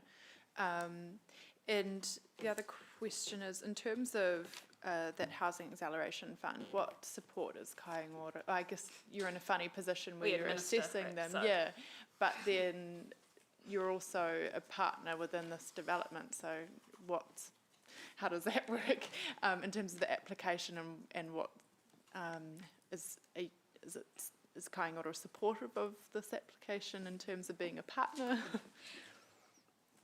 Yeah, go on. So I think Kaingora have sort of got a Chinese wall, shall we call it? Right. And so there are teams within Kaingora who are focused on considering the applications. Mark has been very clear that he is working to advocate and support initiatives that relate to our area. And I think that we can work with Gemma and Mark in terms of advocating the best outcomes for our city and sub-region, which is what we're doing. Okay. And I guess those, and we'll talk about the next item, those who are assessing our application are providing advice across a range of areas, but they can only go so far with that advice. Okay. Thank you. Thanks. I had a couple of questions which related to the same map that Kesh brought up, and sort of Mark and Sarah have asked some points in this area as well. And I'm quite a visual person, and I can tell exactly where this is. I'm a former resident of the area a long time ago and student at 2 schools and within that proposed area plan. And I'm really confused about why things are in and out. For instance, I don't understand why Shakespeare Avenue is not in the proposed area plan, or the area around the Enderley Community Centre. They're just in the wider area. So I'm asking for some comments on this. I don't quite understand the link to Ruakura, how that's developed through the area, because it's not connected physically, and there's I don't understand why Fairview Downs, where the housing typology and the residents are very similar to large chunks of what's in the area, and all the schools that they attend are in that area, is not in the area at all. And I'm wondering about the tramway block, which we can just see the corner of there, which is between that area and the Ruakura industrial area, why we haven't thought of including that, because that, in terms of helping with access and the community links and facilities and things like that. So if I drew a map of what I thought was the appropriate Enderley development area, it would probably include most of what you've got there. There's some ritzy areas in there as well, but it would include a whole lot of other areas which aren't in there at the moment. So I don't quite understand how this was arrived at, this area. The concept, the general thrust, I find excellent, but why the squiggly lines? Why is Shakespeare excluded? Why is Tennyson excluded? Why is Fairview Downs excluded? Why is oh, by the way, Lisa Carrington's just won a gold medal. Sorry, I saw about 4 different things flash up on my screen here. I had to look, sorry, just to put a good sort of light on the question. So my issue is with the geographically. Can I have an explanation of how this was arrived at and not something else? Yep, sure. So speaking at the larger blue area, this was taken looking at key community infrastructure, the likes of the parks and the schools that are within the area, the community organisations that sit within this area and their area of service that they identify in terms of whānau they work with. So there's that aspect. That also, we cross-reference that with where the stock of Kāinga Ora homes are, and where the majority of those, where we could be looking at redevelopment. So that is. But Fairfield and Shakespeare and Tennyson Aves. Yep. So they're included in the large blue, Yeah. which will have a redevelopment lens across it. The yellow or green highlighted the proposed area plan. That's specifically for Kāinga Ora planners to go away and to do the spatial planning for that area, as it is out of scope of other work that we're doing, which will pick up the areas that you're but if you're doing a spatial plan that relates to facilities and communities, and you're not including Shakespeare and Tennyson, where Kāinga Ora has got significant land holdings and is more developable than others because they've already bowled most of the houses. That's what I don't see why that's not even literally drawn the map to exclude them when I'm looking at this map. So look, it's a great question, Councillor Dave. I'm going to say I don't have the answer here, and it does also link into the work of Councillor Ryan's committee. But I'll take that away. I'll have a talk to the team. Really, what you're talking about is the area plan, which is one of 5 focus areas that we're using as a test bed for a range of district plan matters. I think it's a great question. Let me go away and work with the team on that. I think the second question you've asked is the blue area in totality does include those areas, but is obviously missing a couple of other areas you've asked about, linked to Ruakura, tramway block and Fairview. I can also take that to the team. We can have a discussion about that. Yeah, Fairview Downs, I can understand not many, if any, Kāinga Ora houses in that, but otherwise very similar, and all its schools are across the Wairere Drive there. So it's great. It's great feedback, and if you can, with leave the committee, I'll take that offline with the team. So Blair, how would you suggest we handle the resolution? Because it proves the scope of work, and I'm reluctant as an elected member to approve something that doesn't include some areas that clearly look to me like they should be in there. I wonder whether we just have a noting that you've asked me to look at area of the study and report back to the next committee. Yeah. How, what I instead guess- of, or as well as? Well, sorry, Ben. perhaps this might satisfy you. Really, this map is looking at the redevelopment area that we're focused on. However, to inform that, we will need to be looking broader. The linkage down Boundary Road across the bridge and into the CBD, likewise down Heaphy Terrace, and what that looks like from a broader connected community, that will all be taken into consideration from a urban planning perspective and informing how this particular area where the homes of Kāinga Ora are mostly focused, but absolutely the consideration of how this will interlink and interface with Ruakura and with other areas of the city that are adjacent, it will absolutely be taken into consideration. Connectiveness is part of the whole deal here that we're aiming for. Now, if you're talking about employment areas, a link with the city is likely to be less important, is it not, than the link with the Ruakura industrial area? Yep. If I know if Luke was here, he'd help us out. But there's an element of this which is in PX. I wonder if we just recess for 2 minutes, I might be able to just allay some of the concern as to why this is separated from some of those other areas which might be picked up in another work stream.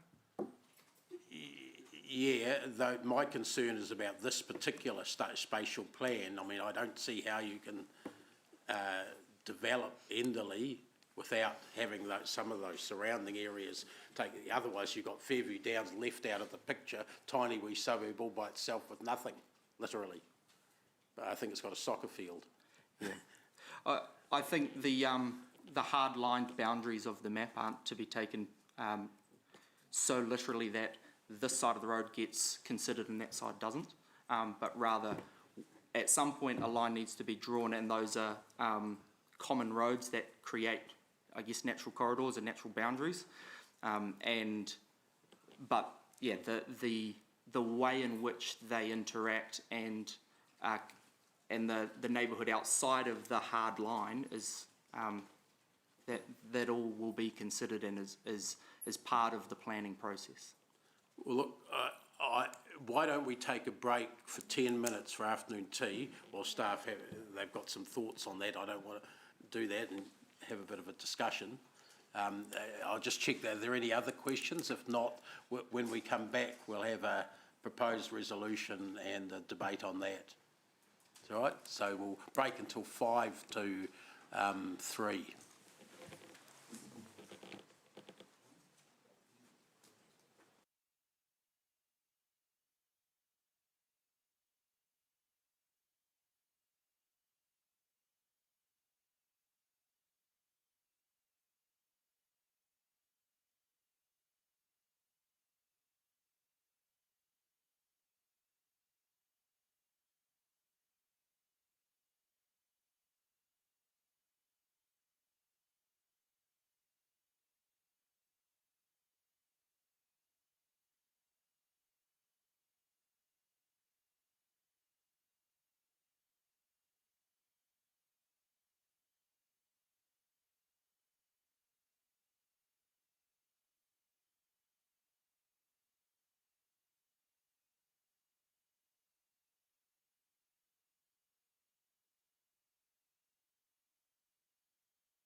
And there is a proposed motion up there with some extra bits in red,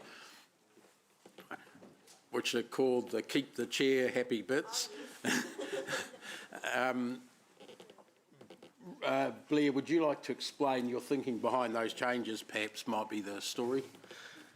So I think obviously we have our wider district plan program, and there are matters in public excluded which speak to wider initiatives that we are pursuing through the district plan program. So the first addition in red refers to that. So those of you who are part of the district plan committee will know the wider work program there. I think the second addition refers to, as Councillor David described, the fuzzy line, recognising that some of these initiatives, there isn't a hard boundary, there is a fuzzy line and there is an impact on neighbouring suburbs. And so when we're conducting the work here through the area plan work and the wider partnership, let's have regard to those impacts that sort of in those immediately neighbouring suburbs, such as the Fairfield, Endley, Fairview Downs communities, where things that are changed in this particular area study may have a demonstrable impact or reverse impact on those communities. And as we'll hear in the next item, the Infrastructure Acceleration Fund application talks to Fairfield, Endley and Ruakura, and so that's also picked up through some of the infrastructure projects that will come through there. So messages, there's a bit of a fuzzy line here. When the team are doing the work, think about those areas beyond the area that you see on the map in Appendix 1. Okay, so look, I'll take Ryan as moving this. He's nodding. Is there a seconder? Mark got in first, thanks. So you got that? Oh, yep. So look, we'll move to debate on this now. I've got Councillor Ryan first, Councillor Mark second. Quickly, I just want to acknowledge the work that Ben and Gemma are doing and the relationship we have with KO. I think this is something special, and I think this is an area that we can, over the next 3 to 5 years, really transform, and I think there's a real opportunity here. So I'm excited to see where this partnership can go, and also as was picked up from Mark and Kesh, you know, different aspects of our council and the community, that it's all interrelated as to how we create better outcomes for the community that lives in there. So this is a real positive step forward. Thanks, Mark. Thank you. I very much endorse what Ryan's just said. I just want to recall a meeting we had about Ross Crescent, and it was a really good one with the new director there, and we were talking about some buy-ups that had at the end of a crescent, etc. And the meeting took a turn for the excellent when it came to what we could do with that street to make it a better than average street, how we could exact pathways through to the schools for the kiddies, etc. But we were all in the room, and that energy was fantastic. And I see that as the flip side of, you know, where we found ourselves with Flagstaff, because, you know, we're working together on this. And I think when we work with you, and our timing is absolutely perfect, I'm speaking to Kāinga Ora, when it's perfect, 1 + 1 = 3. Rather than 1 + 1 equaling about 3/4. So, yeah, I really tātoku this mahi, and anything that we can do to help to smoothen the process, let me know. Thank you. Thank you. I've got Councillor Kesh next. Kesh, are you there? Yes, I'm here. Thank you. And I just want to say thank you to the team and the partnership that's developed. And I know that the community will be of great benefit, and so I'm really glad that this work is being done. We've talked about having a collaborative approach for many months now, and to see this develop and to reach the strategic growth meeting, it's really exciting. I was actually really excited by the whole report because it's things that we've been talking about for a long time now. And, you know, the opportunities within this scoping project, it's so wide-reaching, and there's just so much promise for this area of our city. You know, we all know that this particular area has been craving some robust planning and investment and love from all its stakeholders. And yeah, just glad to see it come to fruition. Looking forward to any way in which we can help and just strengthen those relationships within the community. Thank you. Thanks, Kish. Councillor Martin, thanks. Just want to obviously acknowledge Kia ora and our staff in terms of the excellent partnership, and ironically, Mr Chair, this meeting may be somewhat shorter because in normal climate circumstance we would be full of enthusiasm, full of passion, and that's obviously a tribute just as much to Luke and his team. And I just want to do a big shout out. I know others have done this, but to Luke's whole team, and I call you Luke's team very deliberately, because I think this is just a good example of the rubber hitting the road. And the word was, I thought I heard the word thriving, passionate communities, and I think what Luke stood for was absolutely in the middle of that. And I just want to also acknowledge KO in terms of how you in your presentation emphasised that partnership with us. But both this morning and this afternoon, there's a heap of legacy stuff that we're going through because of one very special individual. And I'm sorry, just bear with me. I thought I was special to Luke, but I've suddenly discovered that there was 100 and 200 other people that were special to Luke as well. So that is as it is. But look, really, this is wonderful, and this is a part of our city that needs the love and care and the passion and the commitment, and it's just super that we've got that relationship with KO and ourselves. And this is but one example, Blair, of the building blocks throughout our whole city. Thank you. Thanks, Martin. Councillor Sarah, thanks. I tautoko the previous speakers. It was excellent to see you, Gemma, here sitting beside Ben, because I think that shows that we are working together closely. So that was a really good thing to see. And I think also what is exciting is that we are not going in kind of bulldozing into the community, but from what I'm hearing, we are working with the community to decide what this is going to look like, which is really important given that there are going to be big changes coming. And working together with other funders like Waka Kotahi and working together with the likes of the Ministry of Education will be really important. So I'm glad to hear that they will be at the table. And I'd be keen on hearing how those conversations go, because the likes of Eastern Pathways, it's a massive opportunity for that community to have their kids be able to cycle and walk and scoot to school in the future. And I know that they're really excited about that project too. Cool, thanks. Thank you. Councillor Rob, thanks. Thanks, Chair. I also thank Ben and Gemma for the work that you're doing. This is what I regard as one of these partnership areas that council and a major housing owner developer can sit down together and come up with some joint and good results. Ben mentioned at the beginning of his presentation that he wasn't associated with this area. I have been. My family was one of the initial beneficiaries of what was then known as a state house in Fairfield, and we lived opposite Ross Crescent. So for my first 20 years, I was part of and they were very thriving communities at that particular time. They were well-built houses, but they were 100 square metre houses on quarter-acre sections. And while that was the norm back at that time, it's no longer the norm, and quite clearly after 65 years, it's time for redevelopment. So I'm pleased that that is happening, and I think the development in Ross Crescent is part of the initial start of that redevelopment. Look, this all looks like a perfect fit for the Acceleration Housing Fund loan application that we will be considering in the next report.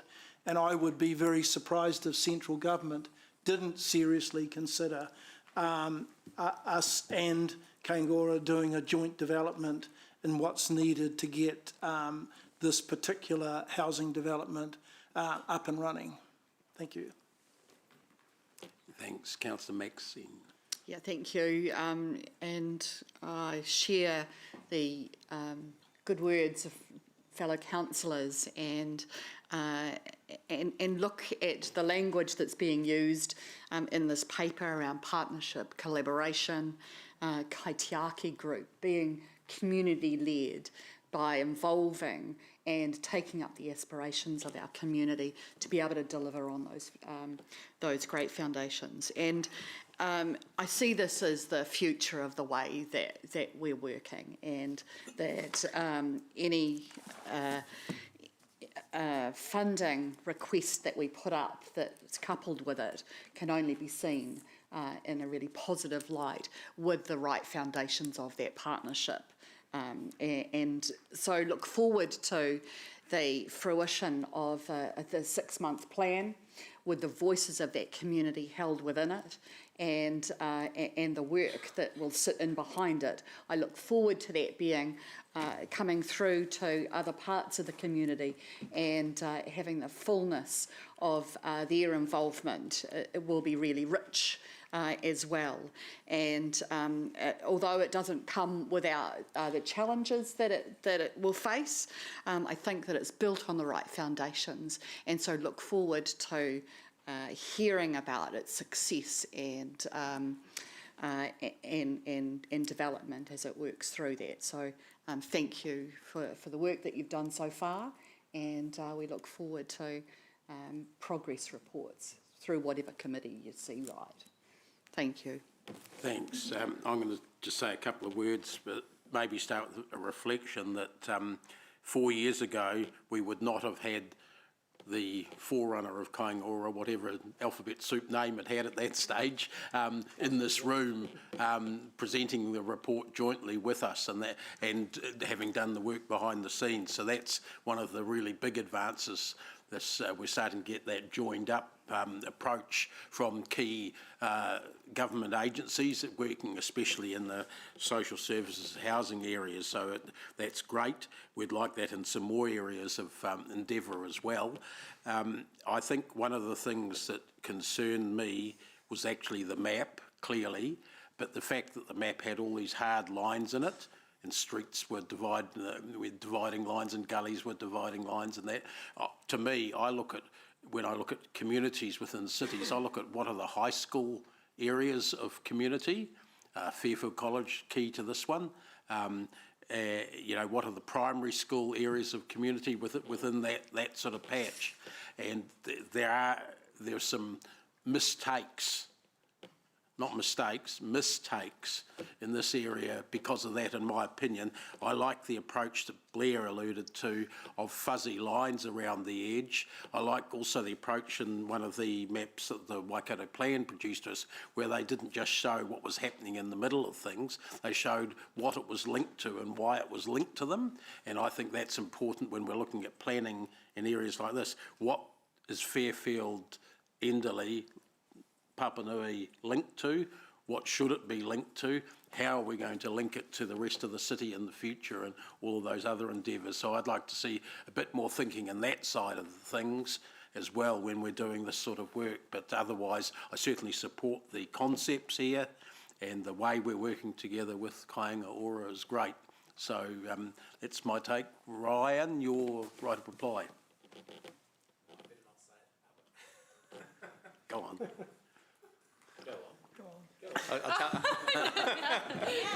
I'll tell you all later privately. I'll tell you later. Can you translate that down into text? That was. I know Roger Stratford may not approve. Okay. All right. Okay, councillors, we're going to move to the vote, to the resolution that's on the board. We'll do it by show of hands again. Those in favour raise their hands, please. That's unanimous. Thanks. Thank you very much.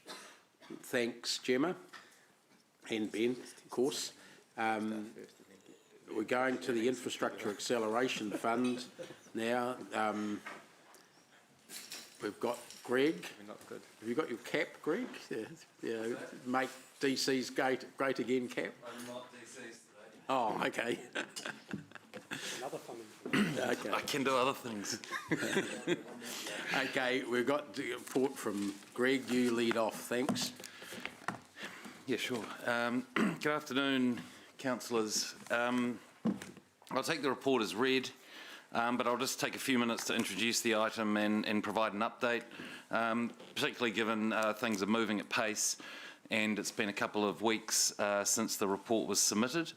The purpose of this report is to update the Strategic Growth Committee on progress of the development of expressions of interest for grant funding through the $1 billion Infrastructure Acceleration Fund, which is administered by Kāinga Ora. These EOIs will be submitted in a joined-up fashion through Future-Proof. Just as a quick refresher, there are 3 stages to this bid process. The first stage, which is where we're currently working through, is to develop and submit expressions of interest. The second stage for successful EOIs will be a request for proposal, which will require a formal and detailed proposal, something like a business case, if not a business case. That's obviously where all the detail goes in. That will be due mid-December at this stage. And the third and final stage is a negotiation phase, which is if the proposal is accepted, then there's a phase where parties to the proposal, which would include regional partners, government agencies, developers, the council, and potentially others, would sign up to deliver the housing outcomes that the proposal says that it will. It's on the 16th of June at a council briefing, elected members directed staff to prepare expressions of interest, which have subsequently been endorsed by the Future-Proof Implementation Committee, known as FPIC, and the Chief Executive's Advisory Group, or CIAG. Those areas, which you may recall, were Ruakura, Enderley, Fairfield, the Central City, and Rotokauri Stage 1 and 2. In the course of work since that briefing, which has been a couple of months, staff have identified 2 additional areas which we consider to meet the IAF criteria, and propose that these be included in addition through the recommendation in this report, if councillors agree. Staff can explain these further in questions, but those 2 areas are Rototuna Northeast and Peacock South. I'll just note that the order in which these areas have been listed, whether in these comments that I'm making or in the report, doesn't indicate any preference or priority of one over the other. So at the moment they're just set out as the areas that we're proposing, or that the council's wishing to submit expressions of interest. I'll note too, Te Awa Lakes is proposed to be a developer-led bid, and HCC will review and provide its endorsements and comments prior to that group submitting their expression of interest. The EOIs close on the 18th of August. This is a very tight time frame, considering the complexity and the amount of mahi required to cost the new infrastructure, determine which new infrastructure is required, and to cost it and determine new yields. As a consequence, final infrastructure requirements and associated costs and yields are still being worked up. There's a significant team really working hard and fast to do that, so we're certainly working as fast as we can. But despite all the details not being here today yet, we're happy to discuss the work to date. Final point, in order to provide us sufficient time to produce robust EOIs, which are non-binding, which is an important thing to note, this report seeks the approval of the identified areas with a delegated authority to the GM Growth, sitting up the front there, in consultation, importantly, with the chair and deputy chair of this committee. So we'll be collaborative to do that. It's really it's a practical request for a delegation, simply because of the very short timeframes and the nature of the work. And those expressions of interest will be then agreed with in a joint-up fashion with the EOIs from the Waikato District and Waipa, and submitted through Future-Proof by 18 August. So apologies for that long introduction, just to get you up to speed. happy to take questions. Can I just ask a question about geographically where the Peacock South is? Because I Sure. notice it's Jones, and Jones is south of the current city boundary, not in Peacock, so as far as I know. So where's that exact? Is it? Yeah, Andrew's team is taking ownership of that one, so Andrew. The Jones block is entirely inside the city boundary, so it is in the south of Peacock. So it's in that traditional Peacock pyramid shape Yeah, thing? that's right. So south of the new east-west arterial. So it's essentially the Housing Infrastructure Fund suite of projects unlocks the top and the middle of Peacock. Yep. This proposal would unlock the right to the very bottom. Right down to Rains Road, sort of? Yep, right down to Rains Road. Okay, thank you. That was just to get that clarified. We've got questions. Jeff, Councillor Jeff. Thanks, Dave. Greg, thanks for this, and very supportive of most of all of these, I think. What's your view on given the workload involved, but also on how Kāinga Ora may respond, on whether or not we should be submitting all of these or be picking some winners? Is there any issue of dilution by putting all these forward, or is it just the more the merrier and based on merit only? Sure, it's a good question. Obviously, I'm speculating to some extent because I don't know exactly what those people are thinking, but the guidance we've been given is effectively choose robust bids and put them up. So we've chosen bids, or we've recommended them to you, and you've agreed of areas that we believe are robust and have a strong chance of success. I don't believe that 5 is a great number, so I don't know. I'd be pretty happy that that's not swamping the field. In terms of the other councils, so I think there's a total of 4 or 5 from combined Waipara and Waikato. So in that respect, I think I'm comfortable that the number of bids we've put up and what's in them is a good approach, but happy to take direction, of course. And in terms of staff workload, that's appropriate also? Yep, we've got a team together. We're committed to doing it. Obviously, it is really short time frame, but there's when you've got substantial money to get things away quicker, it's somewhat of a one-off. So I mean, we just have to jump on it. Okay, thanks, Greg. Thanks, Councillor Rob. Yeah, please. thank you. Following on from Jeff, I also had that same question, but following on from Jeff, why are we going through future-proof and not submitting the bids directly to Kāinga Ora? So several reasons. The first reason would be early on the government signalled that it wanted to see strategic growth partnerships putting up, bids that they had a joint strategic view to them. So Tauranga, Smart Growth, Hamilton, and its partners in Future Proof were identified as 2 of them.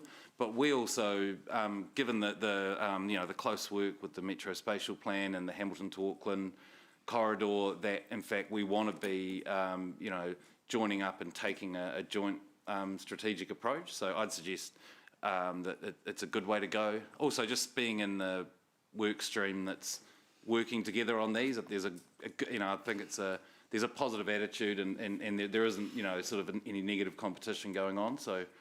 And this is Blair's world too, so you may want to add something to that, Blair. I think you've done a fabulous job, but I think the simple answer, Councillor Rob, is we're required to. So Okay, well that answers the question, yeah. Just looking at Fairfield Enderley, which we've just finished the discussion on, and the fact that you've linked it to Ruakura, and I think Ruakura has a lot to do with, I presume the funding application will be around that spine road, rather than Fairfield Enderley, which I think is around infrastructure to help, build intensive housing development. Do you think they should be combined together, or would they be better to be 2 separate applications, given they're quite different, and as Dave's already alluded, there are one's across the road from the other? Yeah, that's right. So actually, there's been some good debate, and some people had good reasons why it should be separated, and others had good reasons why it should be together. I think, first of all, it's a non-binding expression of interest, and I think in terms of maybe to Councillor Jeff's point there about consolidating our bids, but clearly there's strong connections in terms of the EOI because it looks at employment opportunities, for example, and with the Ruakura inland port and the associated employment there. So there are some pretty strong links which relate to the bid, which may be different considerations for, say, the previous item. Yep. So I'd suggest there's been good discussion, and as a non-binding EOI, to me that it's the right way to go. But we could ask some others too. They may have a different opinion. Yep, thank you. And the last question is the northeast, I assume, is around the Borman Road extension that we have just included in our long-term plan. Map on page 113 of that, which... 113. Oh, yep. So it is the road. Oh, no, it's not. It does include Borman Road extension. Yeah. The part of it, yeah. Do you think we're likely to get a tick for that, given that we've already included it in our long-term plan? I note that there's housing also as part of the bid. Yes, Chris wants to answer that because it's a different issue than just the road. It is related to the road. Like the project is in our 10-year plan, but it's reliant on an NZTA subsidy. Yep. So this is a bid as a bit of an insurance policy with the NZTA subsidy as well. So we're unsuccessful in the NZTA subsidy. I think the bid's got some merit as a infrastructure acceleration fund, so that's why we've chosen to put it in there. If we got the NZTA funding, you might not need the acceleration fund proposal, but at this point in time, with the timing, we just thought it was prudent to shape it up and just see what it looks like. Okay, thank you. Wasn't the Three Waters connection part of that as well? Yeah, part of the proposal is the Pragma development on the north of the expressway is reliant on connections through the Kimpton block as well. I'm aware of that. Yes. So it's winding that in as well as the Borman Road extension, and also another connection with North Ridge and a cell of about 70 houses, I think, in that cell as well. Those are those houses that run down to where the expressway is, or the land that runs down to the expressway, which is housing land. Yeah, you can see that on the map that the chair just put there. I wonder through the chair whether Greg, you might just want to explain. There's a sort of a fast track process, and this could be one that might come to it. Yeah, so the government has a fast track process, which is essentially where there's something that it can see easily meets the criteria from its point of view. It might put it on a fast track and not require this business case type approach. And I think this one potentially is a good candidate for that because A, it's smaller. It's going to be smaller money than some of the other big areas. And secondly, there's basically just an issue with a small piece, there to get the waters pipes, from the expressway down to our connection and then unlock it. And this might be a way to just break that bottleneck and open up, a moderate number of houses for a moderate amount. And, hope that'd be nice if the government saw that and went, well, there's an easy win, and away we go. So, that would be the best outcome, I think, from our perspective. No, that's great. Thank you. Thank you, Chair. That's Sarah, thanks. Thank you, Chair. My question, Greg, was just around, in terms of Rotakota, it says that it talks in here about the density being suitable for mode shift, but then looking at it, it didn't really seem like the density was that much different to what we're doing in other parts of the city around. So what work have we done to actually look at what would be ideal for supporting mode shift in terms of dwellings per hectare? And what leverage would we have with developers to actually push for that? And thirdly, beyond the arterials that we're looking at, if this was accelerated, how do we make sure that the developments are actually, supporting mode shift? Because a lot of what we're doing beyond our own arterials, developers are just kind of doing what they've always done. And those streets aren't actually suitable for other modes. Sure, good questions. I'll pass the mode shift infrastructure questions this way in a second. But first, in terms of how do we get, more intensity or greater intensity than is currently planned? So I think if you look back 4 or 5 years before, say, Hounslow Holdings master plan was done, they put forward, more density and typology that allowed density. So, some terraced houses, and they had sort of a precinct there. So they increased their density, which is positive. As part of this process, the government wants higher density. That's a pretty clear requirement for the bid. It's obviously more challenging in a greenfield area, that's been planned like this and has the rolling hills to achieve it as compared to, an intensification area. But as part of the bid, we all want to be successful, and we've challenged the developer to, come back to us and say, what can you do to increase the density and put more of the typology in that leads to those positive solutions that you're talking about. So they responded positively to that in our first meeting. We've got another meeting on Tuesday to impress the same issues forward to them. So I guess that's the answer to, part of the answer is how we're trying to achieve that or head towards achieving that. And then in terms of density that supports mode shift, Andrew? Yeah, look, I can't add much to that apart from, we've still got some time to go and work with the development on density, but just, our infrastructure bid will be sort of based around the swale and the transport arterial, which we're in the process of designating at the moment. So, as a part of that, the work that we're doing is looking at its connection with the transport hub and walking and cycling and how we can get the best outcome. So it'll be picking up on all of the work that we're bringing through to council in terms of the designation of that arterial. Okay.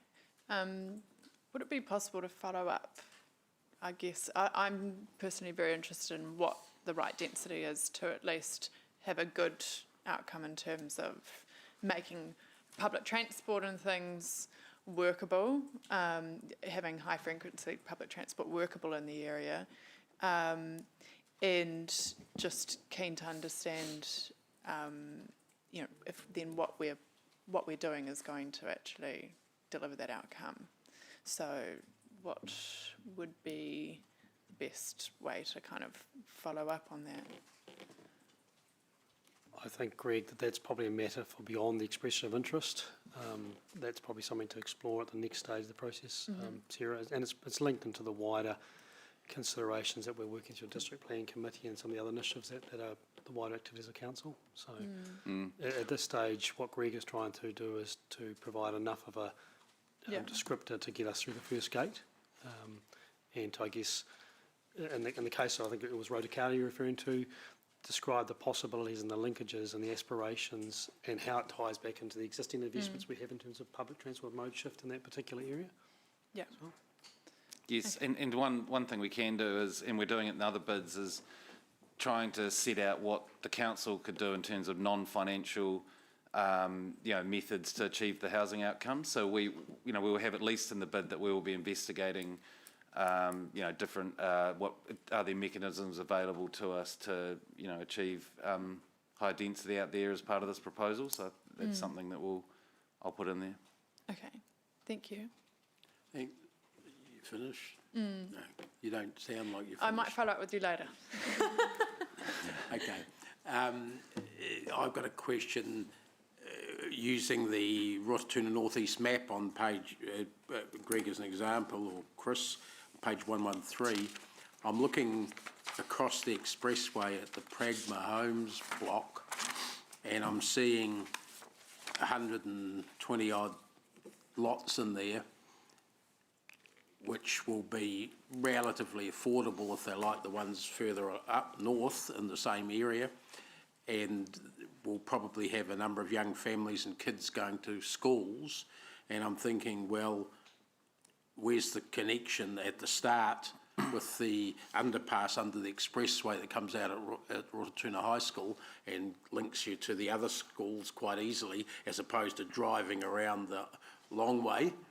Are we applying for money that just allows Pragma Homes to get their little block done, or are we opening up the whole of that area, because there's 2 blocks on either side of Pragma that are not opened up as part of this, and the minor arterial or whatever it is that goes through there stops at the boundary, and it stops at the boundary 500 metres away to the north.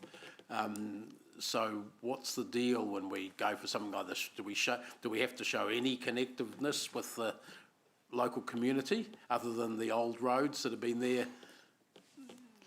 We do. It's a great 200 question. years? Chris, have you got the answer? Yep, so all of that is being considered, councillor, like the structure planning for that area shows that connectivity, and Pragma's building all of that into it. So there will be, you know, great walking and cycling that finds its way back to the underpass that we've put in the expressway. Well, that's not showing in this map. No. In fact, it's showing that all of that great connectivity stops at the boundary of what they own. Yep, so look, the infrastructure sizing that we're putting in and we'll be requesting funding for, the first stage will be that Pragma block, and I think it's a lot more houses than the lots you see on there. I think his intentions are to be a lot more dense than that. So But twice as many kids trying to get to school without having a path to There start with. There is a path, councillor. Where's so that? you don't see the detail of it, but it will be there, and the whole area is developing with walking and cycling moving to that underpass location. Well, then my question, probably following Sarah's, when do we get to see or be assured about that level of detail? I mean, I don't care, Sarah may not care exactly where the path is, provided there is those links. Because at this stage, you're giving something to the government that if I was sitting government, I'd say, well, where's the cycling link to that big high school across the expressway? I'd be saying, I don't think this is, I think this is half-baked. Yeah, so it's just in the presentation, I think, so we'll take that away and look to improve that, if you like, yep. So my other point is the infrastructure capacity we'll be requesting will deal with the all the green grass as well on that side. Yeah, no, that bit's good, because that's important, that we're future-proofing. We're not just applying for, 500 centimetre pipes when we need, in 5 years' time, we'll need 800 centimetres, whatever it is. Yeah. Greg, sorry. Oh, just to allay your concerns in terms of that you won't see what goes up in the expression of interest, so we'll be working with you and the Deputy Chair so on behalf of the Council, for you to ensure that those, the important things that you're looking for are in those expressions of interest. But maybe the bigger picture is that, I mean, the reason we're asking for a delegation is, and the reason we can't tell you all the answers now is because we're sort of furiously working them up.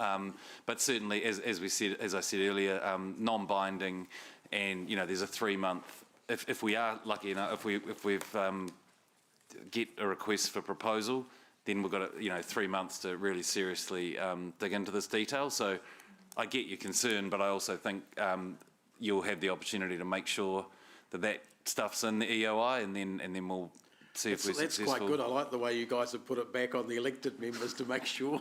Can I just because it links into Councillor Sarah's earlier question. This is a expression of interest to seek funding for strategic infrastructure or key infrastructure to unlock areas. The things that we're talking about are probably more at our lens that really impact on the planning side, but also we'll explore those at the next stage in more detail. So we absolutely want to get the right urban outcomes here. This is about us getting through that first gate to then have more detailed conversations. Yeah, with but I think the point that I'm making, and perhaps Sarah, is that in our opinion, things that get us through the gate ought to be mode shift things. Connection things like that, community things. And they are absolutely core to what Greg and his team are focusing on. Yep. Otherwise, we'll end up with suburbs that don't quite link to start for a couple of years and things like that. I think that's some of the concern. So I've got question, Sarah. There's another question there. To you, Chair, it was just in terms of that broader discussion of ensuring new growth sales, greenfield growth sales are delivering on mode shift. Could that be a topic for a drop-in session or discussion? Because we've got regional technical infrastructure specifications. We've got other things which actually probably aren't driving those outcomes at the moment, and so there's Perhaps as a first cut, that the next meeting, we could ask Blair to get staff to, when they do the growth areas report in the information thing, have a table or something that show, or paragraph or something in a diagram that shows those elements in each of the growth areas, picks them out or something like that, for the meeting in 6 weeks' time, and then we could have a discussion around that. Can I just take that one away, because it also links to the conversation this morning, the District Planning Committee around some of those planning elements around that as well. So, yep, I'll take that away. Okay, thank you. We don't have that at the moment in quite that format. Yeah, just ensuring, because retrofitting is, we don't want to be retrofitting new stuff that's coming online. So, just how do we make sure that it's all coming out, those outcomes? Can I, through the chair, just raise one other matter, just in general, and Greg may wish to elaborate. The Central City application obviously is a really, really important application as part of the bid. It's probably the one that's fair to say is the hardest to prepare because of the way the criteria are written. In a greenfield area, it's easier to identify specific developers who can deliver a particular quantum of yield, and you'll note that the criteria says you must deliver a minimum of 200 houses to qualify. In a greenfield sense, that's relatively easy to do that. In a central city context, we're going to have to describe the possibility of the things that are coming through the district plan process, the walkable catchment, and the types of developments that we know about or being proposed. And so we're going to describe the possibility. In conversation with Kāinga Ora, the central city is seen as a very, very important application. So I have had discussions with them, including last week when they were in town, with Minister Woods around shall we say, the application process is not particularly helpful for some of the things we're trying to do as an urban growth partnership. So let's get through the first gate. We're in a process where we can't change it, but maybe the process can be enhanced for the future, because the reality is the central city, we know the possibilities are substantial, but the way the criteria is worded, and we have to kind of go through a very formalised process, it's not particularly helpful. So I think, Greg, I don't know if there's anything more you want to add to that, but we're describing the dream and the possibility harder than in some of the greenfield areas. Yeah, so, yep, conceptually it's a challenge. But we're determined to, find a way that we can put a bid that can be successful up, because partly what they've done in the criteria is there's a slight contradiction there, because you need to specify specific infrastructure that leads to specific housing outcomes. But of course, for the CBD, say for example, or infill areas, there's infrastructure that might serve multiple water zones, or there's enabling infrastructure which makes that direct linkage more difficult. And then secondly, as Blair alluded to, it's not like the greenfield where you go, well, there's going to be 1,000 houses there. We've enabled housing, and then it's going to come about. But we know that makes it that may make it inconsistent with some of the criteria in some ways. But on the other hand, we know that the government and Kāinga Ora and us, we're all very interested in intensifying and making our CBD successful. So it's a bit of a funny one, but we think we're going to basically try and innovate and come up with a bid that can be successful. Okay, Councillor Mark, last question. Thank you. Yeah, that's the last one. So if we can go full circle right back to Jeff's questioning again then. So we haven't said to the government, or we're not saying to the government, these are our priorities in any order. We're just sort of putting them all in. And we haven't done a prioritisation. No, it's up to them. Okay. There's 5, yeah. Yep. All right. Thanks, though. That's it. Thanks. Okay, councillors, we've got the recommendation number 3. With which note that we've added in the growth area of Peacock South, which was described by Andrew before. So it's the southern end of the Peacock structure plan area. Yep. Down within the original Peacock growth cell boundary, the southern segment of that current Hamilton, yep. So I'm going to move that recommendation as a resolution, seconded by Ryan. Is there any discussion? We've sort of had a lot during this. Yeah. I'll throw it open to Councillor Mark first. Yep. Briefly, I need to sort of bang on the same drum, albeit faintly. I worry about intensification in the outer suburbs. That's the standard line I've sort of held for a long time. I wish there was a priority that our central city was the one that we were really throwing it all at, but I lean on the expertise of the staff, but I do have to, I do have to just bang that drum again that if we want intensification, it needs to be in the central city for our transport needs and everything. So that's all I've got to say on that. Thank you. Okay, Jeff, thank you. Thanks, Dave, and thank you, Greg and staff, for the report. And I'm wholeheartedly supportive of this. Obviously, I have some interest in the central city stuff with my role, and we know that every plan we've got is pointing towards intensity, high density in the central city. And of course, the MPS urban development is aligned with that as well. The issue we have is that the infrastructure is not in place, and we know that there's going to be some heavy expense there, and we touched on that in the last committee. So it's really important, given the high priority of the central city, that we do get some funding to help with that sooner rather than later. I'm also really excited about the Enderley Fairfield Ruakura project, and it seems to me that with the emphasis on affordable housing, that could be a real sitter for funding here. And Rotokauri 1 and 2, we've had so much trouble with the cost of infrastructure there, and we've got developers queuing up to get into it. So that's another one that I'm really excited about. So let's hope that the preparation, that the work we do pays off. But yeah, right behind all of these. Thank you. Thanks, Sarah. Thanks. Thank you. I'm really glad to hear that you're having conversations with the Minister, Blair, around the criteria, because it is a bit contradictory, where they want outcomes of urban intensification, and then they also have these criteria which are very hard to meet.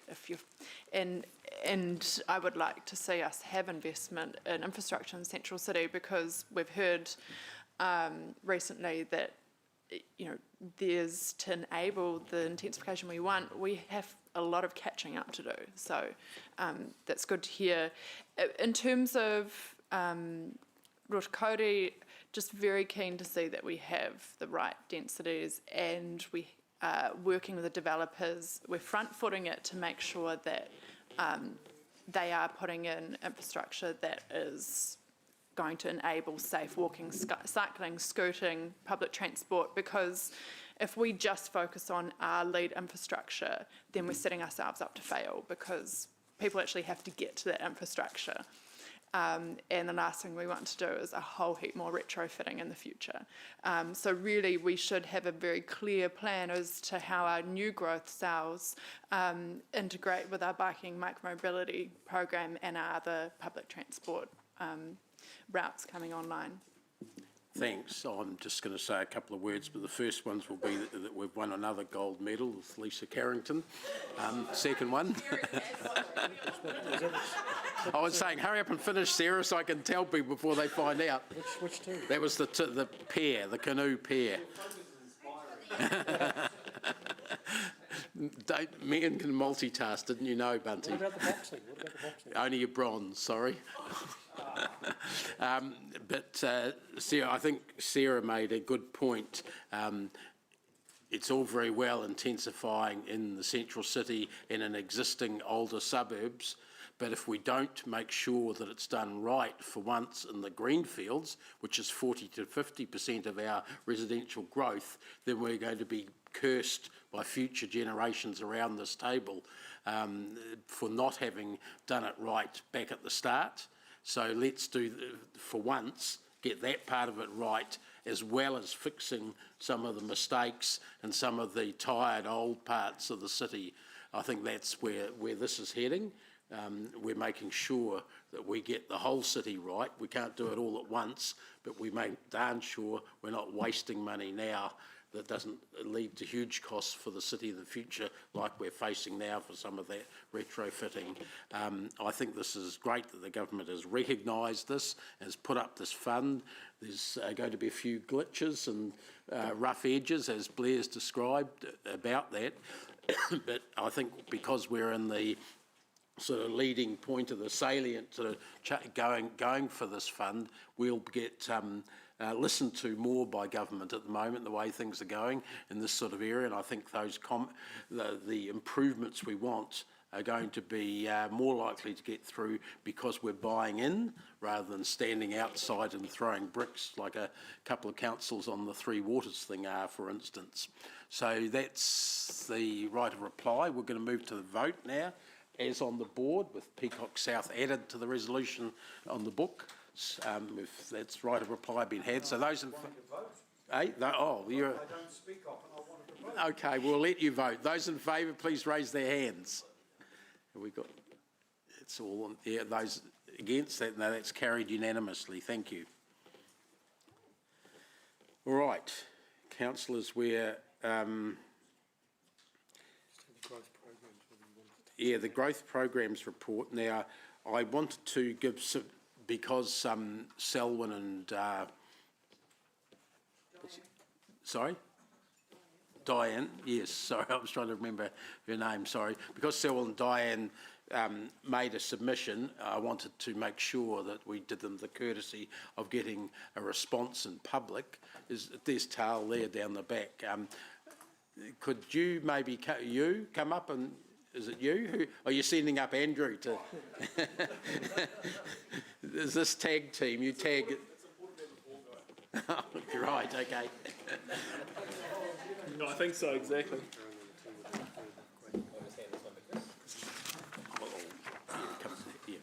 Okay, so we're just talking about the points that Selwyn raised in relation to the Peacock construction traffic and the routes that it's taking, and I'm just wondering if you could someone could dig out that map of Selwyn's, or and we'll put that up just while you're talking, Tal and Andrew. Sure.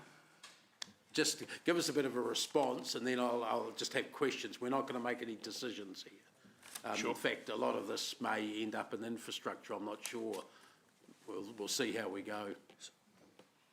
Sorry, I'm just trying to bring up the submission again.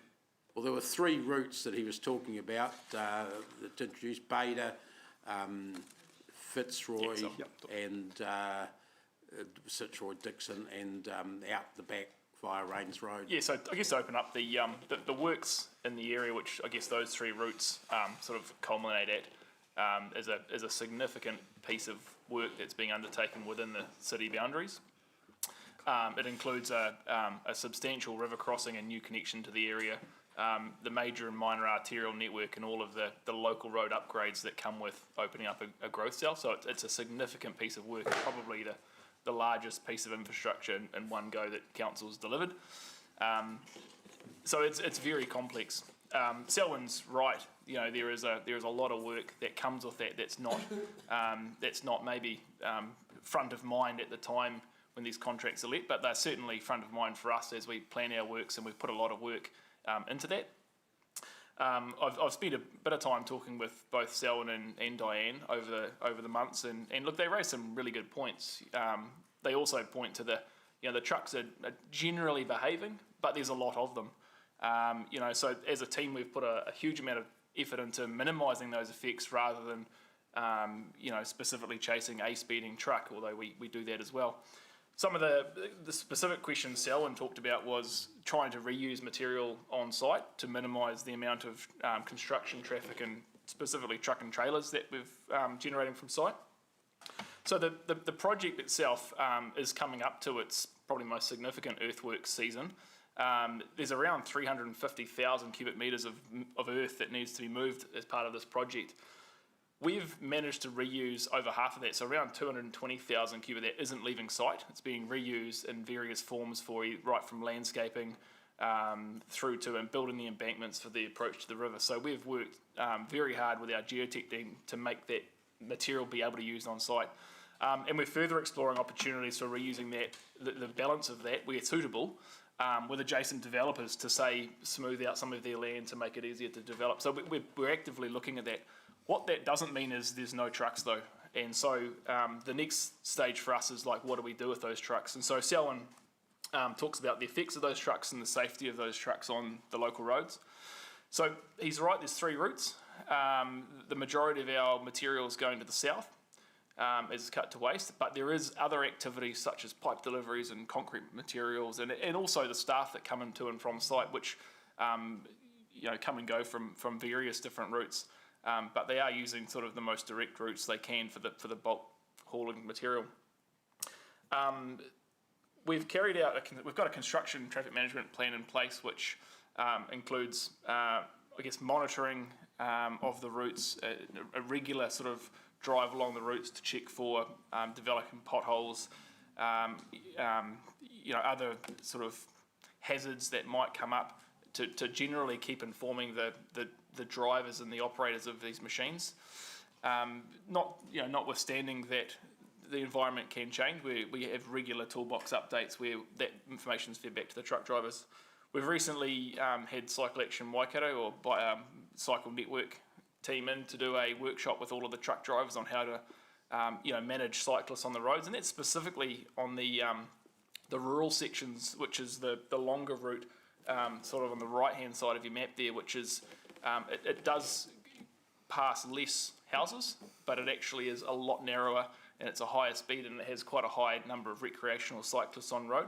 So we had them in to talk to our truck drivers, and they took, there's a lot of value from that. So engaging on a number of levels to mitigate effects is absolutely front of mind. The other one that Selwyn talked about was around sort of notification, I suppose, of that these were happening. We've not kept that information away, but what we've found is most of the questions that we've had at open days, we've had some that have related to trucks and we've answered those, but by and large there's much more interest in lines of questioning, and so it's more talked about around what it's going to look like when it's finished, what does the bridge look like, when's it going to be open, where's my house on the map. And so maybe that hasn't been front of mind to have that information readily available because it's just not really been asked for.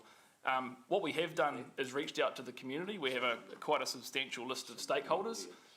We've reached out to them initially, and we've reached out to them more recently as well, providing them a direct channel back to us for any emerging issues, for any concerns they might have, or even just observations that they could tell us around how our contractors are behaving in sort of our communities.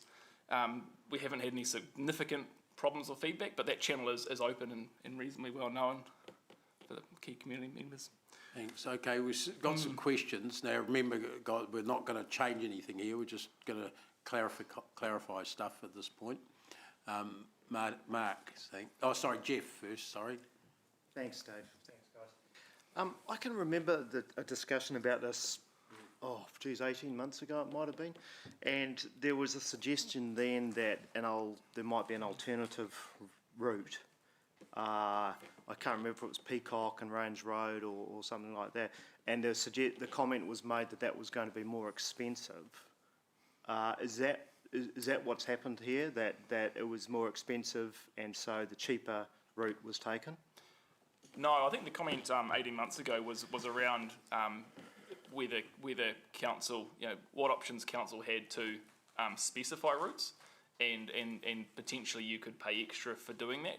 What we did instead is through our contract we required the contractors to tell us and find consented disposal sites that were closest that minimised traffic on built up and community roads. So we took a different approach and asked them to specify to us, and that's what we've got with the major earthworks going to the south.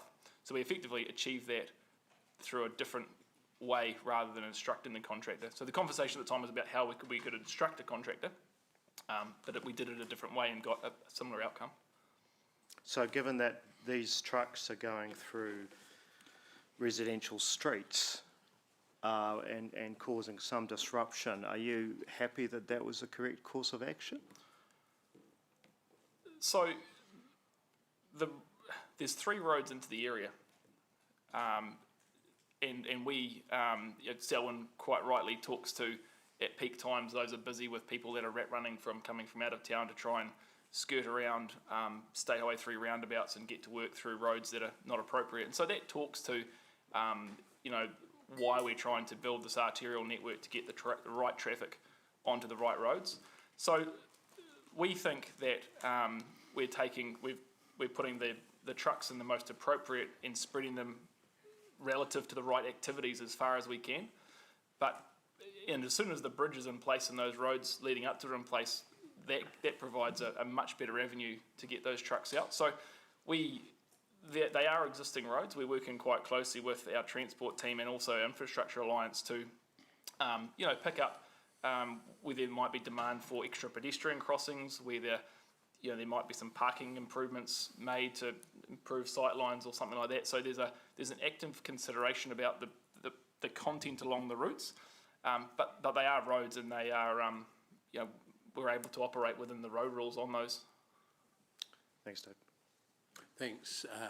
Angela, thanks. Thanks, Tal, for the update. So I was trying to read between the lines of when you said that we've had lines of communication open for residents. Are these residents the only ones that have complained about the impact of trucks? So I think, in specifically this context, yes. We've had a couple of people questioning what time we might start or finish work. Yeah. So there is no specified times for using the road, but we have set a 7 o'clock start on site. So, it allows these trucks to get there for a 7 o'clock gate opening. But otherwise, there'd be quite few complaints, to be perfectly honest. We're sending out regular newsletters. We've had a couple of quite specific open days. The most recent one at the Glenview Club, where we had the contractor there. On balance, we've been quite well received by the community, and I think a lot of the initiatives are seen and are sort of inclusive in a lot of ways. So, okay, thanks. Thanks, Angela. Mark, please. Thank you. Yeah, look, I'll cut to the chase a little bit here. Other than these excellent explanations, are you going to do anything as a result of the submission? So the submission, and I understand Selwyn's changed a little bit, came in maybe for the last round of the committee as well. Yep. So we have investigated that, and I think we've got quite a detailed response, and I've met with Selwyn on the specific as initial submission. He raises some good points, and through others we've clarified around things like the safety audit. So look, we're required to do a safety audit for the works that we're building. Okay. And I've provided that to him. What he was looking for is a safety audit of the existing roads, which is not something that traditionally we do because they're an operating road. But we have gone out, it's probably not finished yet, separate to the contractor who's required to do this himself. We've gone out and assess the routes to make sure, say for example, our maintenance is spot on, or there's not any overhanging trees and sight lines are as clear as they should be, that sort of stuff. So yes, that we have taken actions. I don't think by any means we're sitting back and saying he's wrong. Like, he's raises some good points, and we're certainly listening to those. Okay. Thanks, Dave. Thanks. Martin, thank you. These routes, so obviously, particularly the Bader Street, through, near, not ideal, particularly with some of the sharp corners and going past 30k and shops and kids. In terms of, when does an alternative, I suppose, is this it for the whole development, or obviously at what point do alternative routes emerge? So for council's project, the bridge opens in middle of 2023. Right. So we've got one significant earthwork season between now and then, and then the balance of that in pavement construction. Once that bridge is open, that provides a quite a substantial route that wasn't there before. The next stage, which is what will be coming to council shortly for macroscope approval, is the east-west, or the Whatukoruru Drive, which connects the new roundabout we've built across to Peacocks Road. That then provides the arterial network that provides an option that's completely separate to these existing roads. So what we anticipate is the development that then starts to happen off the back of our infrastructure, which is the amber fields, the retirement villages, You know, the content of our Peacock South infrastructure acceleration bid, they all have construction access, which is appropriate roads. So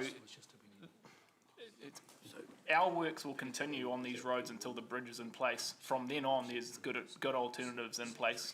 So I assume through the chair, whether it's through ops or here, it's just having some kind of, whether it's through the GM, you know, regular touch point and reporting, and obviously at the point at which the alternative better route becomes available, then obviously I assume that's a rediscussion and you know, then we designate routes that are to be used versus inadequate routes that should not be used, and that may be 2 years, 3 years away. Have I got that right? Yes. So yes. So in a less than 2 years now, just less than 2 years, there'll be other routes available, and council through the planning processes associated with those other developments has conditions around construction, traffic management, and at least liaising with council, which gives the opportunity for you know, giving them updates on the timing so they can plan to use the right routes, for example. So through the chair, you know, to the appropriate committee, if we have, you know, regular touch points. In terms of complaints, I mean, I acknowledge Diane and so on have got pretty wide community networks, and I'm just wondering in terms of the immediately affected people, whether we're sort of doing a kind of letterbox drop household, how are you finding it? It's not wanting to say we're so sorry but well it is, but it's just trying to make sure that we are nuanced. We are sorry, but we do, you know, the nuancing just to make sure that if there are examples of trucks that are driving in such a way that is unsafe for kids and whatever, or turning, we need to have a, you know, fast track to deal with it with the operators. Absolutely, we do. Absolutely. You know, we've you know, we had I think the truck driver that Selwyn spoke to, he gave us a time and a location. We were able to track that in the GPS. That driver's now not on this project. That's how serious we're taking it. Yeah. And is there any thought, you know, just picking up their points of some sort of letterbox drop or ongoing, just to remind people where they can go, and it's, you know, it's just trying to, just so that with Selwyn we keep to monitor. Like, I think with the earthwork season that we've got coming up, we probably owe it to the community to have a really good comm so that they know where we are and that we are able to, you know, we're accessible. Happy with that. Okay. Whether it's a letter drop, we'll take advice from the comms team, but look, that's traditionally we've done letter drops. We've just done a newsletter update. And if that, I mean, obviously through the chair, just obviously leave it to the chair and you, but some action points, and obviously not wanting to beat up on a truck driver operator, but the consequence of being an unsafe operator in the minority of cases, obviously there has to be consequence. And it is a minority, you know, these are professionals, and they're actually by and large doing a fantastic job. Thank you. Okay, last question from Sarah. It was just in regard to the comments around a lack of crossings and things on some of these streets. If you're able to identify some kind of key desire lines or places where people are finding it difficult or unsafe to cross, is that something that would come back to Infrastructure Committee to consider for the minor improvements work, or what would... So we haven't identified any more. So we have put our feelers out before the work started, and there was quite a reasonable program of works that was carried out on Bader Street, which included the works around the shop, some refuge islands, some raised crossings, an off-road cycle path. That was implemented in advance of our works, knowing they were coming. We've just checked around the traps a little bit in terms of the transport unit, because they have a program. I mean, even the very low priority ones they have on a list somewhere, and we've not managed to flesh out any additional ones that we've missed. And I raised it with Selwyn to say, look, is there any specific crossing points to a facility or a school that we think we're missing? And we haven't seen that yet, but we're certainly not against hunting those down and putting them in if they're the right outcome. It's there's a program of works coming up once we've finished to help, you know, I guess redirect traffic or break up some of these rat runs that are there now. Some of those just aren't appropriate to put in at the moment until there's alternatives in place, but there will be a package of work to be designed. It's not done yet. Right, I was going to ask about that basically you'd close off some of them into cul-de-sacs or something to prevent the rat running and... or just change the controls a little bit. I mean, I'm making this one up a little bit on the fly, but I know there is a package on 3 or 4 of the intersections to try and change the priority or manage it more so it's encouraging them to get onto the right roads. Okay, thank you. But there's a bit of time to come for that. I mean, it's something that there'll be macroscopes developed and come to discuss with this committee or the appropriate channels I'm picking. Look, I know that Selwyn and Diane and any other committee members have got access to TAL if they need that, and so have councillors or Andrew, but TAL's been already given his time quite a bit to people like Martin and I and others. So keep that going if you do have queries, because I think they are concerned to see that the best job possible in the circumstances is done.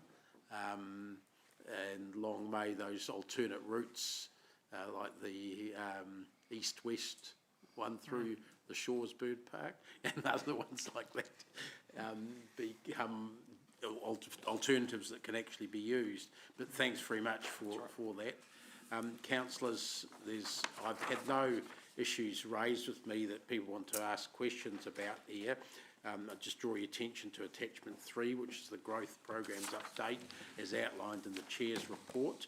At any stage, councillors can contact our excellent growth team led by Karen up the back there and others. Wave Karen, yeah, that's her.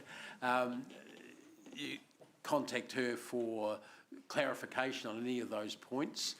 We're going to get a regular update like that, and when we need to, we'll pull out specific elements of it, like we have for the Enderley area this time. Blair, is there anything else to... Yeah, look, I think just commend Karen and Kayla, who sit beside Karen and her team, for the amazing way that they've now presented the information in a nice format. So hopefully, councillors, you'll find those really easy to follow. It's great There's to see. lots of pictures there, councillors. We do intend to sort of try and sort of have a focus on one each cycle. So that's Karen's intention. We are conscious that for the next meeting we may have a slightly lighter version, just because we've got a lot of work going on right now. So just wanting to create some capacity within the team. But the intention is this is the format, this is the look, and we'll just try and bring one. They'll all be there, but bring one to your attention each cycle. That's correct, isn't it, Karen? Okay, so I'll move the resolution on page 150 that the reports be received, and they're listed there, seconded by Ryan. All those in favour, as the hands, against, that's carried unanimously, thanks. Councillors, we're on to the resolution to exclude the public, but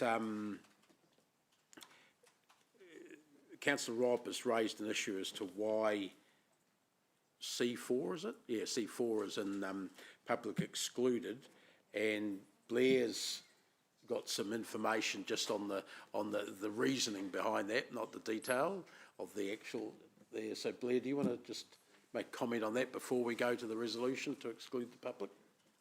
Yeah, so I think a few reasons, councillors. First of all, there is obviously with an information-only section, there is a future-proof update report covering a range of matters on future-proof, including broad description of the update of the strategy. The strategy itself is in public excluded because it's still being considered by the partnership. It is still in a draft stage, including the government, and may be subject to further cabinet consideration in terms of from the government perspective. So obviously, currently it's with partners for feedback, and that is the purpose of our next public excluded item, and obviously the meeting in September. In addition, that the strategy is dealing with land intensification, land rezoning, which potentially also has some quite significant pecuniary advantages for certain land and property owners right across the future-proof area. So we're just conscious that we want to get that balance right until all the partners have agreed to the draft and it's come back to future-proof for a final sign-off before we then go public with the public consultation process. So it's not that it won't be public, it will be public. We're just not quite at that point in the process yet. Rob, did you want to ask anything more on that? When I read the motion, the proposed motion is that the CEO of this council will decide when it's appropriate to release it. But it seems to me, from what you've explained, Blair, and your email today to me is that it really will be future-proof who will decide that everybody's ticked it off, all the participants have ticked it off and it's ready to go. Is that? That is correct, and probably, apologies, Councillor Rob, that reference is a standard in all public excluded reports, so. I thought, I figured that. So the CEO will take align with the future-proof partnership, and obviously it'll go public as a result of future-proof saying it's now ready for public consultation. Okay, look, I accept that. Thank you. That's a good reason, thanks. Okay, thanks. So I'll move the resolutions on page 270 to go into public excluded for the reasons outlined on those items. Seconded by Ryan. Those in favour, against, that's carried. So,